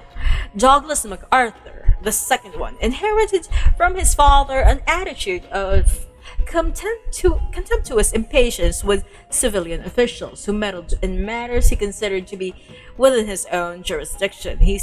just like his dad, he's like, you know what, fuck the uh, officials. I do my own thing. Although he himself was not above speaking out his mind on questions beyond his authority, he jealously guarded his own prerogatives. Several times in his career, the son would clash with civilian authority as his father had done, like father, like son. And embittered by the experience his father had been. But Douglas MacArthur also had more beneficial legacy from his father, and this was the helping hand that high-ranking officers who had served under the elder MacArthur extended to the young officer in his career. So basically, Arthur MacArthur, although he died, he paved the way for his nepo baby, Douglas MacArthur, because his friends were like, you know what, we served under your dad, you're in great hands. An officer of equal talent would not have risen as fast as MacArthur did without assistance from the right quarters, meaning, his dad's old friends. After his assignment to the Philippines, during which time he first met both Manuel Quezon and Sergio Osmeña, MacArthur served in the Philippines from 1922 to 25, and then again he came back 1928 to 30, when he was the head of the Philippine Department of the U.S. Army. Thank you for the stretch, Nazar. During this period, he developed close ties with Quezon and other members of the elite. He left Manila in 1930 to assume the post he had wanted more than anything in the world, that of Chief of Staff of the U.S. Army. So, as the Chief of Staff, MacArthur insisted that the Tidings-McDuffie Act provide for the continued presence of American military forces and stations in the Philippines during the Commonwealth period, and that in the case of war, the American president be empowered to call into service of the United States all Philippine forces. So, Tidings McDuffie, you remember it from elementary school? They make you memorize it. This is what it's all about. That they should have a base here in the Philippines during the Commonwealth period. And if there is war, our military is basically their military. And during his last years as Chief of Staff, he disapproved a proposal to evacuate all U.S. troops and property shortly before independence. MacArthur's position would be viewed against the background of American thinking on the role of Philippines in case of a war with Japan. As early as 1905, the United States already feared that Japan might eventually seize the Philippines because, we are at a very, very strategic point. In fact, the Taft-Katsura Agreement of 1905 and the Root-Takahira Agreement of 1908 accepted Japan's paramount interest in Korea and southern Manchuria in exchange for recognition of American supremacy in the Philippines. Basically, they were like, okay, Korea and southern Manchuria is yours, Japan. As for me, the United States, the Philippines is mine. You can't touch it. That was the agreement. These agreements were a reflection of the opinion in military circles that the islands would be indefensible in the event of war with Japan. In 1925, contingency plans for a war between the United States and Japan envisioned only the defense of Manila Bay and the tiny island of Corregidor for 6 months until the garrison could be reinforced or relieved. There was no intentions of to defend the country itself. They're not thinking of defending the entire Philippines. In fact, military thinking was overwhelmingly in favor of abandonment of the Philippines after a short period of resistance. Why? Because we are an archipelago. It's so hard to militarily defend us because there's so many islands. In 1927, William Cameron Forbes A former governor general made this forecast. Let's read what he had to say. I doubt very much if any real effort will be made to defend the Philippine Islands as such. They are indefensible and from a military point of view not worth defending. The main thing is to make any interference with them as costly as possible. As a result, the United States did nothing to improve the country's defenses. Fortifications and military installations in 1934 to 35 were no better than they had been 15 years back. War Plan Orange did not undergo any significant revisions while MacArthur was Chief of Staff. He did nothing to improve American military defenses in the Philippines, and in fact, he himself approved in 1934 the conclusion of War Plans Division that, subject to availability of funds, the existing military strength in the Philippines would be maintained and the Manila Bay area would be adequately protected, but no further expenses or permanent improvements would be authorized. The official policies of no improvements nor enforcements and no withdrawal meant that the United States would maintain her military presence but would not spend money on installations that she fully intended to abandon after a brief form of resistance. This was the policy and MacArthur knew it. To cut it short, they were... how do I put it? The military policy was to be squatters here in the Philippines without really contributing anything on the larger view.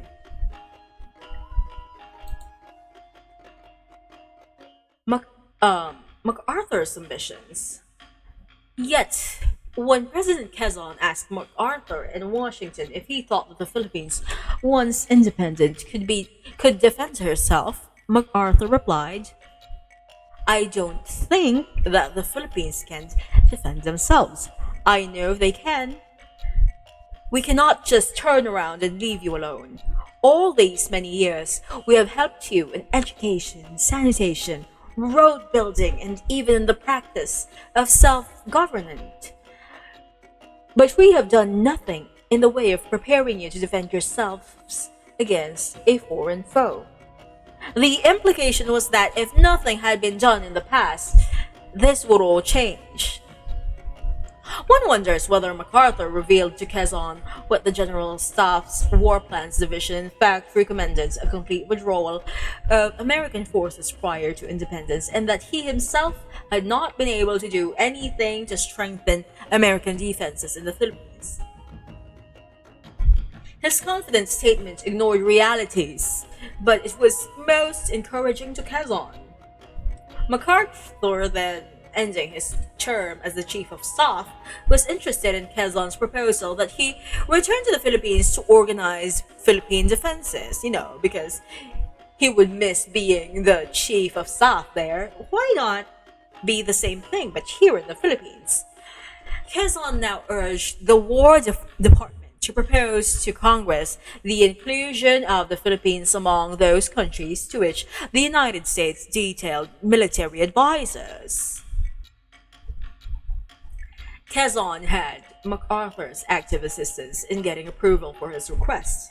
In fact, MacArthur himself drafted the bill to be presented in Congress, and after this was approved, he composed Quezon's letter requesting his own assignment as military advisor to the Philippines. He was like, let me do it all for you, bestie. I will write the letter myself that you need to send them so that they will send me to you. If MacArthur's appointment was a feather in Quezon's cap, because he could now boast of having secured the services of no less than a former U.S. Chief of Staff, it was no less advantageous for MacArthur himself. His other options, retirement at 55, or a corps commander at best, were unattractive to a man who had risen so quickly to the top and enjoyed both the power and the prominence of such a position. But while he was eager to take on the job of military advisor, MacArthur was also angling for the position of Philippine High Commissioner.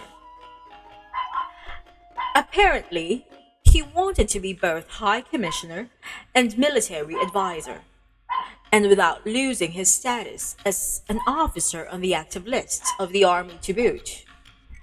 In November 1934, he made inquiries regarding the pay, allowances, and prerequisites for such an office.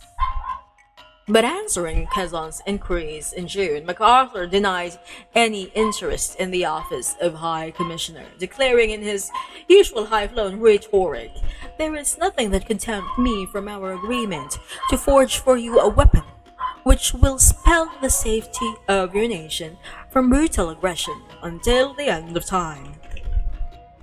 Notwithstanding his disclaimer, MacArthur appeared ready to accept the post of High Commissioner when President Roosevelt offered it to him September 3. A hitch developed when he discovered that legally he was obliged to leave the army before accepting the political appointment. MacArthur suggested to Roosevelt that special legislations be enacted to remove this requirement because, he needed special treatment. Damn it. On September 18, 1935, MacArthur was detailed as military advisor, but Roosevelt was still apparently exploring the possibility of appointing him High Commissioner without his having to resign his Army commission. MacArthur now began sniping at Government General Frank Murphy in an effort to prevent the latter's getting the appointment. Murphy retaliated in kind because he's not taking that just sitting there. An irritated Roosevelt resolved the conflict though by appointing Murphy to the post. MacArthur had to content himself with 2 hats instead of 3. The poor lad. Those of military advisor to the Philippine government and Major General in the U.S. Army. Thank you for the hydrate, Aya.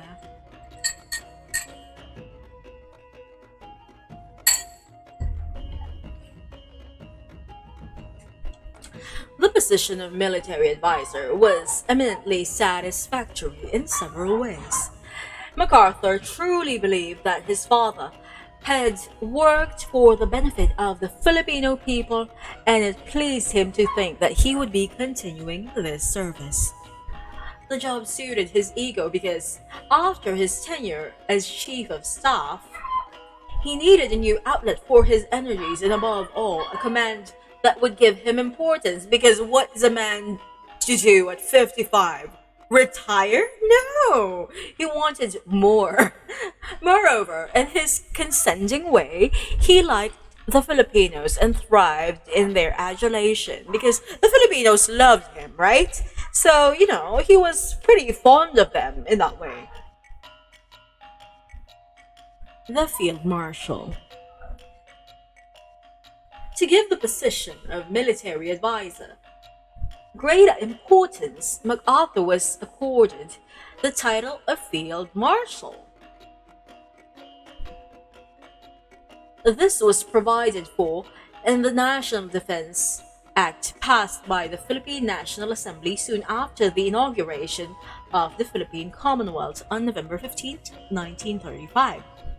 Dwight D. Eisenhower, then MacArthur's chief of staff, later revealed that he had tried to persuade MacArthur to refuse the title since it was pompous and rather ridiculous to be the field marshal of a virtually non-existing army. Like, he was basically saying, bro, don't do it, bro. That's cringe. That's stupid.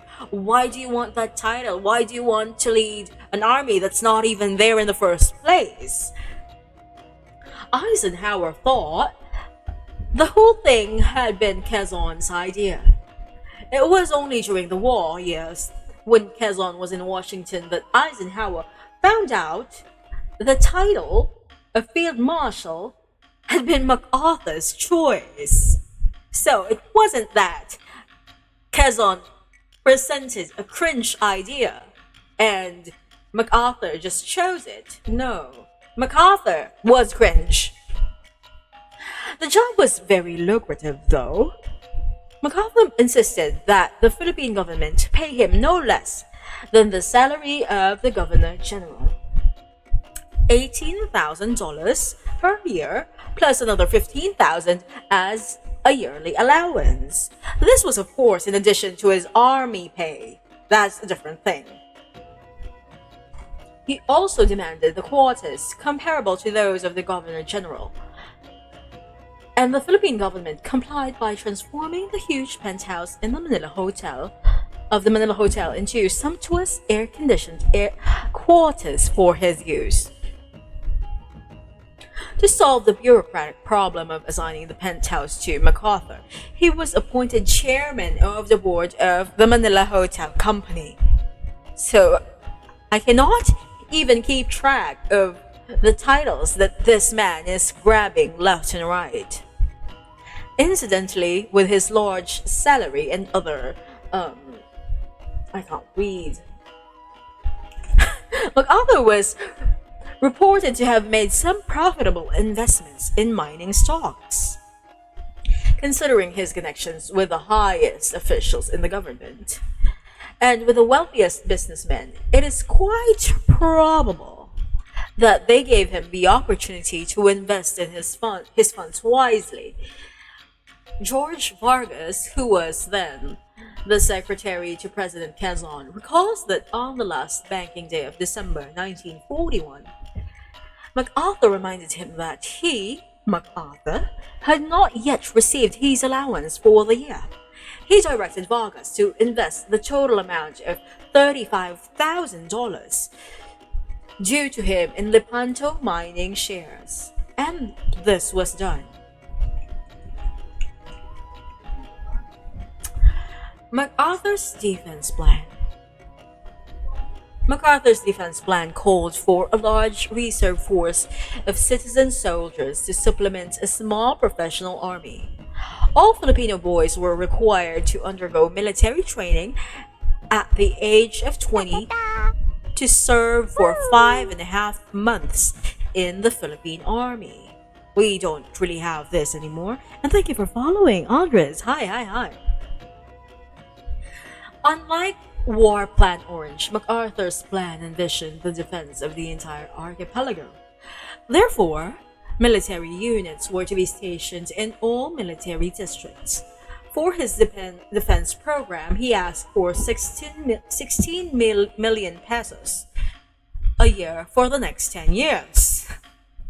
It is difficult to understand how MacArthur could have expected to finance with such a small budget a regular force of 11,000 men, the training of 40,000 reserve for 5.5 months each year, the acquisition and maintenance of 50 torpedo boats and 250 planes.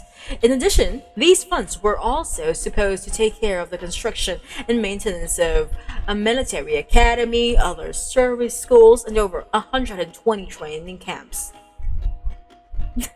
Hello, you saw Bakunawa in the name and you ought to click. That's nice.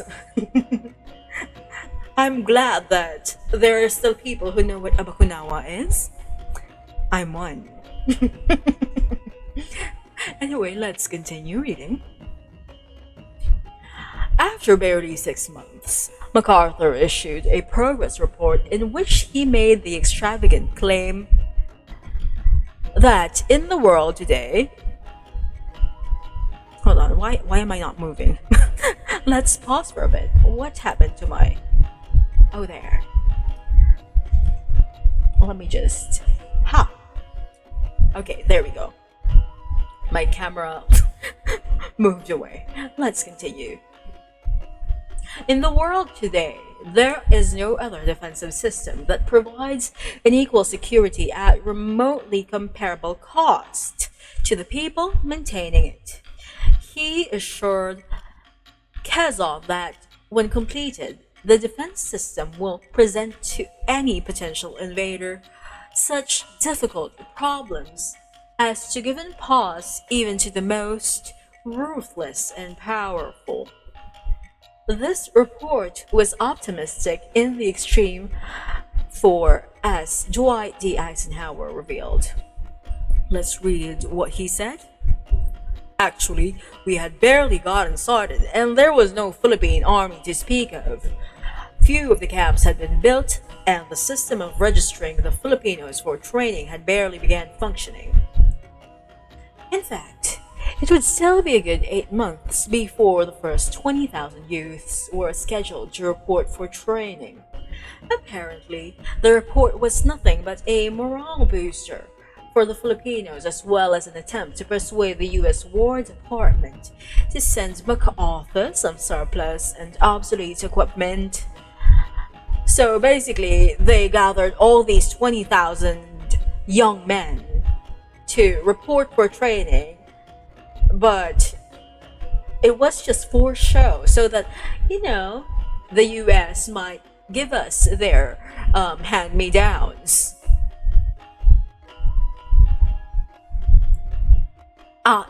I am reading The Philippines, A Continuing Past. It is the sequel of the book The Philippines, A Pastor Visited by Renato Constantino and Leticia R. Constantino. It is a history book, and it is a re-examination of the Philippine history and how we can view it in the lens of the people, because most of the time here in the Philippines, when we study history, all we think about is quote unquote great men, what they did, as if they were the ones propelling our history, where our fate would go, when in fact it's not just all famous or great men.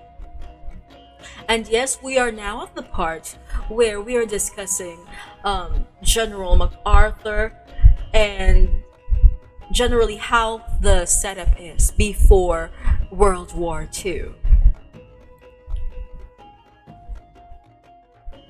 Where were we? Okay.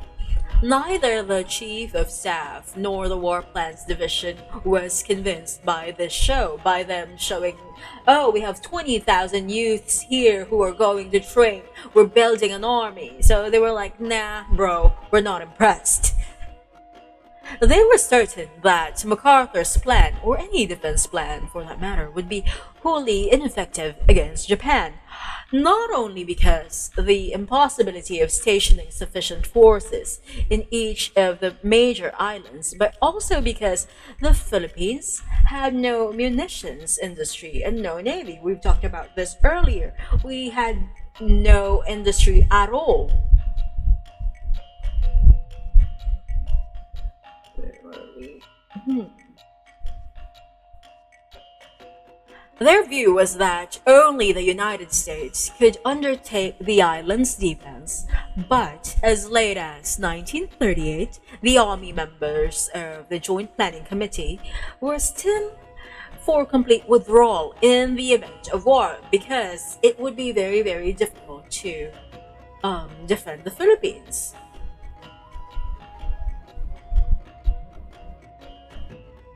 Oh, you suck at history. You know what? That is not your fault, because history, as discussed when we were younger, it's all memorization, right? And that's not how you discuss history. You're supposed to discuss it like you would discuss your neighbor's chismes. Like, they are connected, they are interconnected. You can't really learn or understand history without learning why the things are happening, what the situation of the people are, who are these people, what their backgrounds are, why they act like this. And usually it's, very, very juicy gossip backed by facts. Okay, the real picture, let's read. Yes, chismis is history in the moment. As long as it's, good chismis, like it has basis and it's not made up. Okay. The defense preparations were beset by many difficulties. Among them, the problems posed by the illiteracy and ignorance of many trainees. The variety of dialects. Let's change that. The variety of languages. The Philippines have many languages. They're not dialects, okay? Which hindered the communication. You see? Right, the very next part. The hindered communication. For those of you who are new here, um, when we say language, two different languages would not be able to understand each other. Dialects, they might have like different tones, different usage of words, but they would generally understand each other. The Philippines have many languages. If a Tagalog talk to Bisaya, they're probably not gonna understand each other aside from certain little words here and there. More so if it's Chavacano, that's an entirely different beast. So yeah, again, we have a variety of languages, not dialects. Although we do have dialects. Dialect, I would say, is like Tagalog from the south, like in Laguna, Cavite, the Tagalog there would be different from Tagalog up north, like here in Tarlac. Oh my god, self-doxing. Or up there in Baguio, the Tagalog there would be kind of different. Like, sure, they would understand each other, but at the same time, there are certain words that they use that the other person would be like, huh, what the fuck is that word that they used? My favorite example is like in Nueva Ecija, when they say wash the dishes, instead of saying hugasan ang pinggan, they would say urungan ang mga pinggan. Like, that's a totally different word, and like all the while I thought like, huh, that is like just Tagalog for everyone, but apparently not. Where were we? Okay. The real picture. The defense preparations were... Oh, wait. Where were we? Let me look for where we stopped. Okay. So, the problems of the trainees include, like, illiteracy. Some of them can't read or write. They were basically uneducated. They had different languages, and therefore they can't really communicate that well. They have a lack of everything. You have to remember, Douglas MacArthur only asked for 16 million a year, and there were like 20,000 Filipino young men who they were going to train. They had a lack of anything. Funds to officers, to weapons, and even such rudimentary supplies such as shoes and tents. As a consequence, the men who went through their required training period emerged hardly ready for combat, since a serious lack of guns and ammunition gave them very little firing experience. Training was inefficient, morale was low, discipline poor. These problems were at least partly due to inadequate food and large discrepancies in pay between Filipinos and Americans. A U.S. Army private received $30 a month. A Filipino, $7. So that is like, what? Times 4 plus some more? An American sergeant paid $126, while his Filipino counterpart 22.5 or $22.50. So that is times 5 and some more.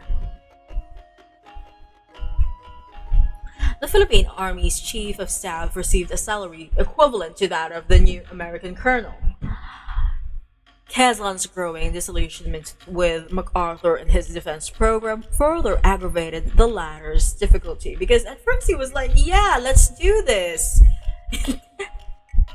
And then things didn't really pan out the way he wanted them to, and he's like very, very not having it anymore. And early in 1938, Quezon got the National Assembly to pass an act separating the constabulary from the Philippine Army. This seriously depleted the number and quality of training officers since MacArthur had been drawing on constabulary experience. Quezon was now leaning more on his vice president, Sergio Osmeña, and the latter had argued from the beginning that MacArthur's program was only giving the country a false illusion of security. Osmeña was certain that MacArthur's program would be a failure. The general probably never forgave Osmeña for his lack of confidence in his judgment. So, in the beginning, MacArthur and Quezon were like buddies, besties, best friends. MacArthur was even like, Bessie, I will write the letter so you can get them to send me specifically to help you. And Osmeña was like, yeah, I don't think that's a great plan. But later on, Quezon was now more besties with Osmeña and probably thinking more like him. The falling out. Apart from the hazards to a smooth relationship posed by Quezon's mercurial temper and MacArthur's own arrogance, because, he just thinks he's that bitch. And the other person, MacArthur, was he had anger issues. It is possible that Quezon, shrewd pragmatist that he was, began to think less of his military advisor as a result of certain developments. The honeymoon period was over. He's looking at this man with more objectivity, because earlier he was looking at him with rose-colored lenses, like he was going to basically help him save the Philippines. He must have counted on MacArthur's prestige and connections to secure material American support for this defense program, because remember, they gathered 20,000 Filipino youth just to show America that, hey, we have an army, would you like to hand us some of your old stuff? And that didn't happen. An order recalling MacArthur from the Philippines to be assigned a command was clearly a squeeze play to force him to retire or to downgrade him for political reasons. Among them, the fact that he was being mentioned as a possible presidential candidate against Roosevelt. When MacArthur retired, he no longer represented American power. He was now employed by the Philippine government. Their personal relations underwent a noticeable change. Quezon now began casting about for alternative means of protecting the country. In June 1938, he made a secret trip to Japan, during which he allegedly, not sure, attempted to secure a guarantee that Japan would respect the neutrality of an independent Philippines. Quezon also began working to advance his independence state to 1940, but Washington rejected his proposal. MacArthur did not conceal his opposition to the idea of neutrality and early independence. Their relations worsened, so decidedly they were not besties anymore. In May 1939, the National Assembly established the Department of National Defense, a move intended to further constrict MacArthur's authority. Without the approval of Quezon or the Secretary of National Defense, MacArthur could no longer order munitions, enroll trainees, or enter into contracts for the construction of military facilities. So he was like, you can't do your own shit anymore. We have to approve it first. In defense of his own military plan, which appeared to be under fire, MacArthur publicly declared his conviction that in the event of an invasion, it would cost the enemy at least 500,000 men in casualties and upwards of $5 billion in money to pursue such an adventure without any hope of success. Big talk for a man who has 20,000 ill-trained men. The math is not mathing here, bestie. He said he did not think there was any rational reason for Japan or any other nation to try to conquer the Philippines, but Quezon was now publicly stating his own conviction that it was futile to go on spending money to defend the country from foreign aggression. He even explored the new High Commissioner Francis B. Saide the possibility of relieving his military advisor. Like, basically, he was talking to his new High Commissioner about firing Douglas MacArthur because, like, this shit is not going as well as I planned. Bestie, I need help. Well, thereafter, Quezon no longer dealt with MacArthur directly but through George Vargas. They're not even in speaking terms anymore.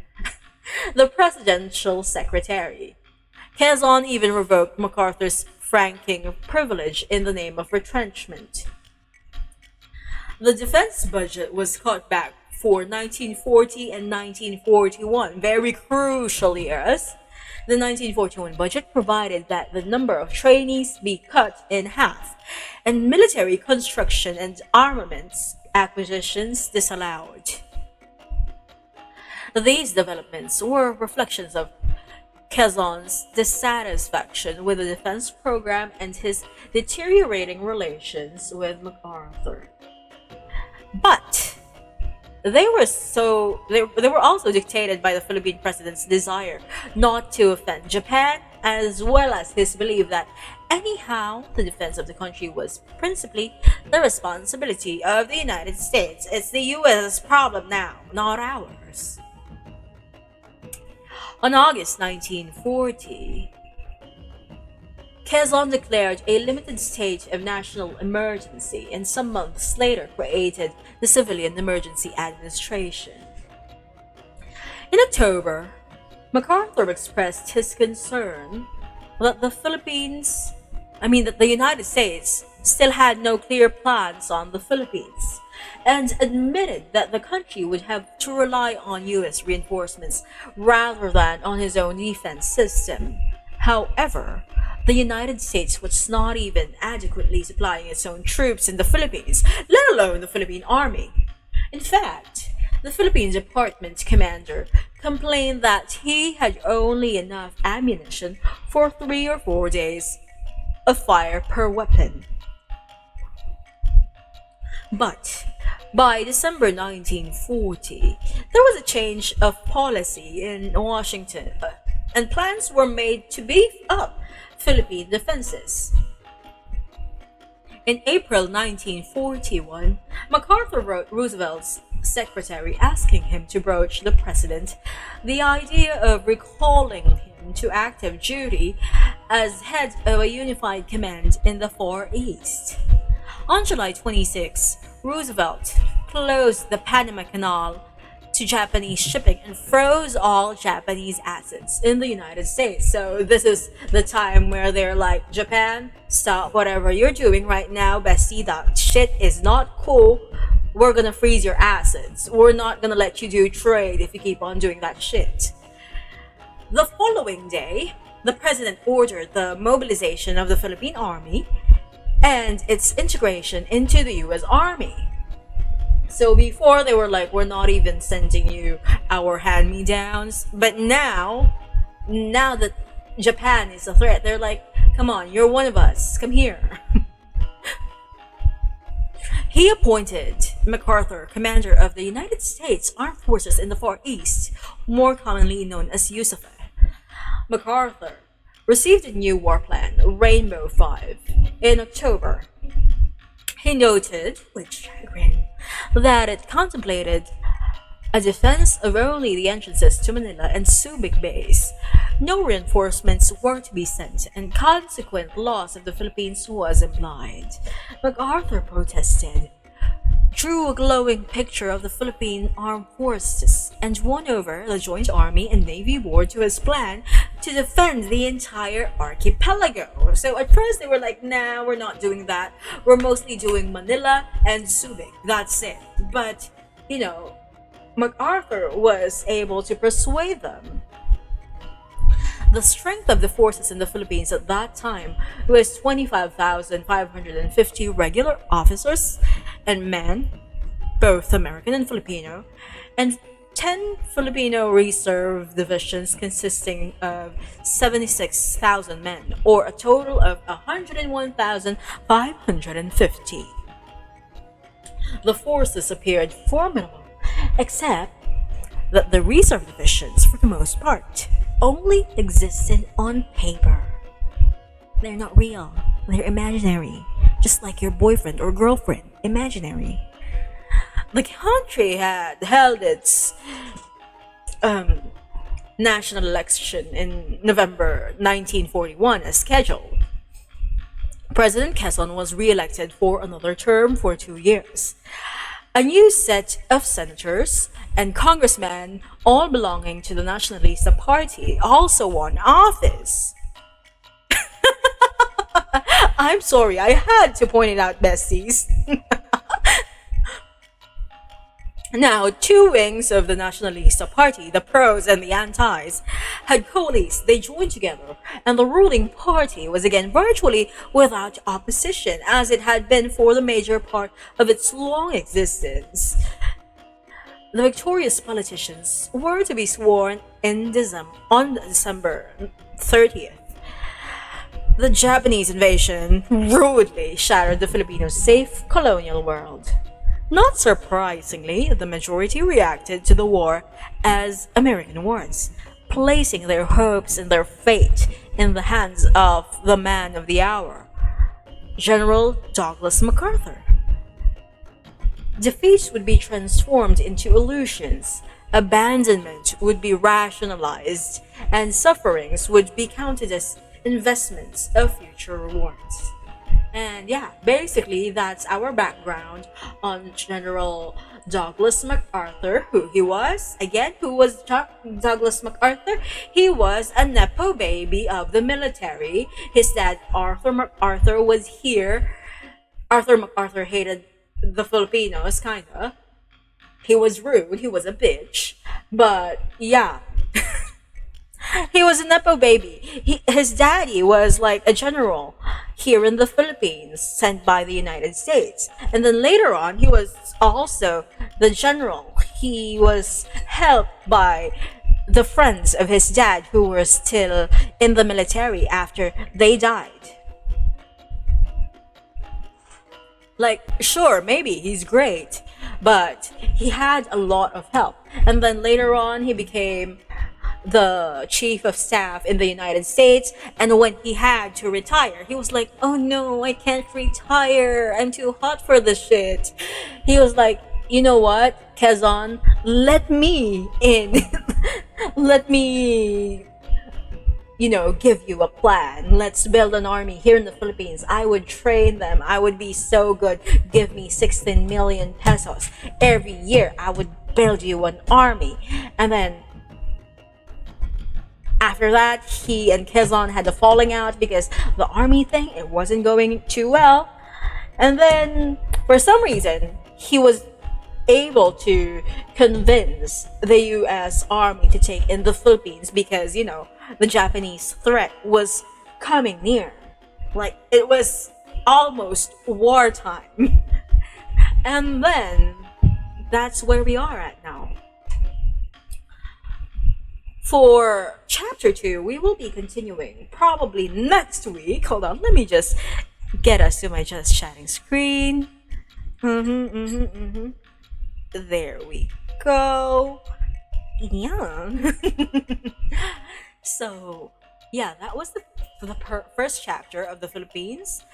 A continuing past. And we will be back. Wait, let me check my schedule. Oh, tomorrow. I will be streaming tomorrow. I don't know what time, in the morning or in the afternoon, in the evening. I don't know. Keep your notifications on because we will have a super secret stream tomorrow. And then on Sunday, we're gonna do just chatting. Maybe we're gonna play some game. I don't know what we're gonna be up to. Actually, this is the first week that I have a proper schedule. after a long time. So yeah, if you haven't followed me on Twitter yet, follow me. My handle is bakunawa_air. It's BAKUNAWA_HEIR.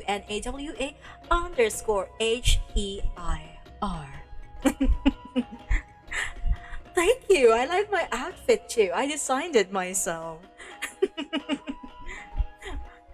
This is my very very formal hat, my thinking cap or something. Anyway, let me see, where can I send you? Who do we raid? I don't really know who's on right now. Let's see who is on my. Oh, Moshi is on. Mopo is on. Who else? Myeon is on. How about I send you to Myeon? He rated us last Monday. Let me just see. How do we do raids again?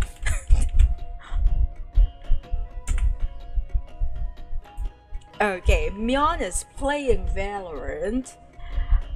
I don't know if I want to play Valorant after this. I might go have some dinner. But yeah, it was great having all of you here. Thank you for coming here to listen to me read a history book.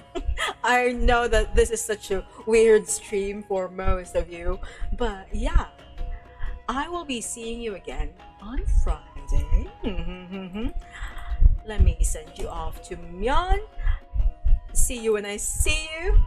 But until then, au revoir, adios, annyeong, zaijian, sayonara, sawadi, sampai jumpa, paalam aking mga minamahal.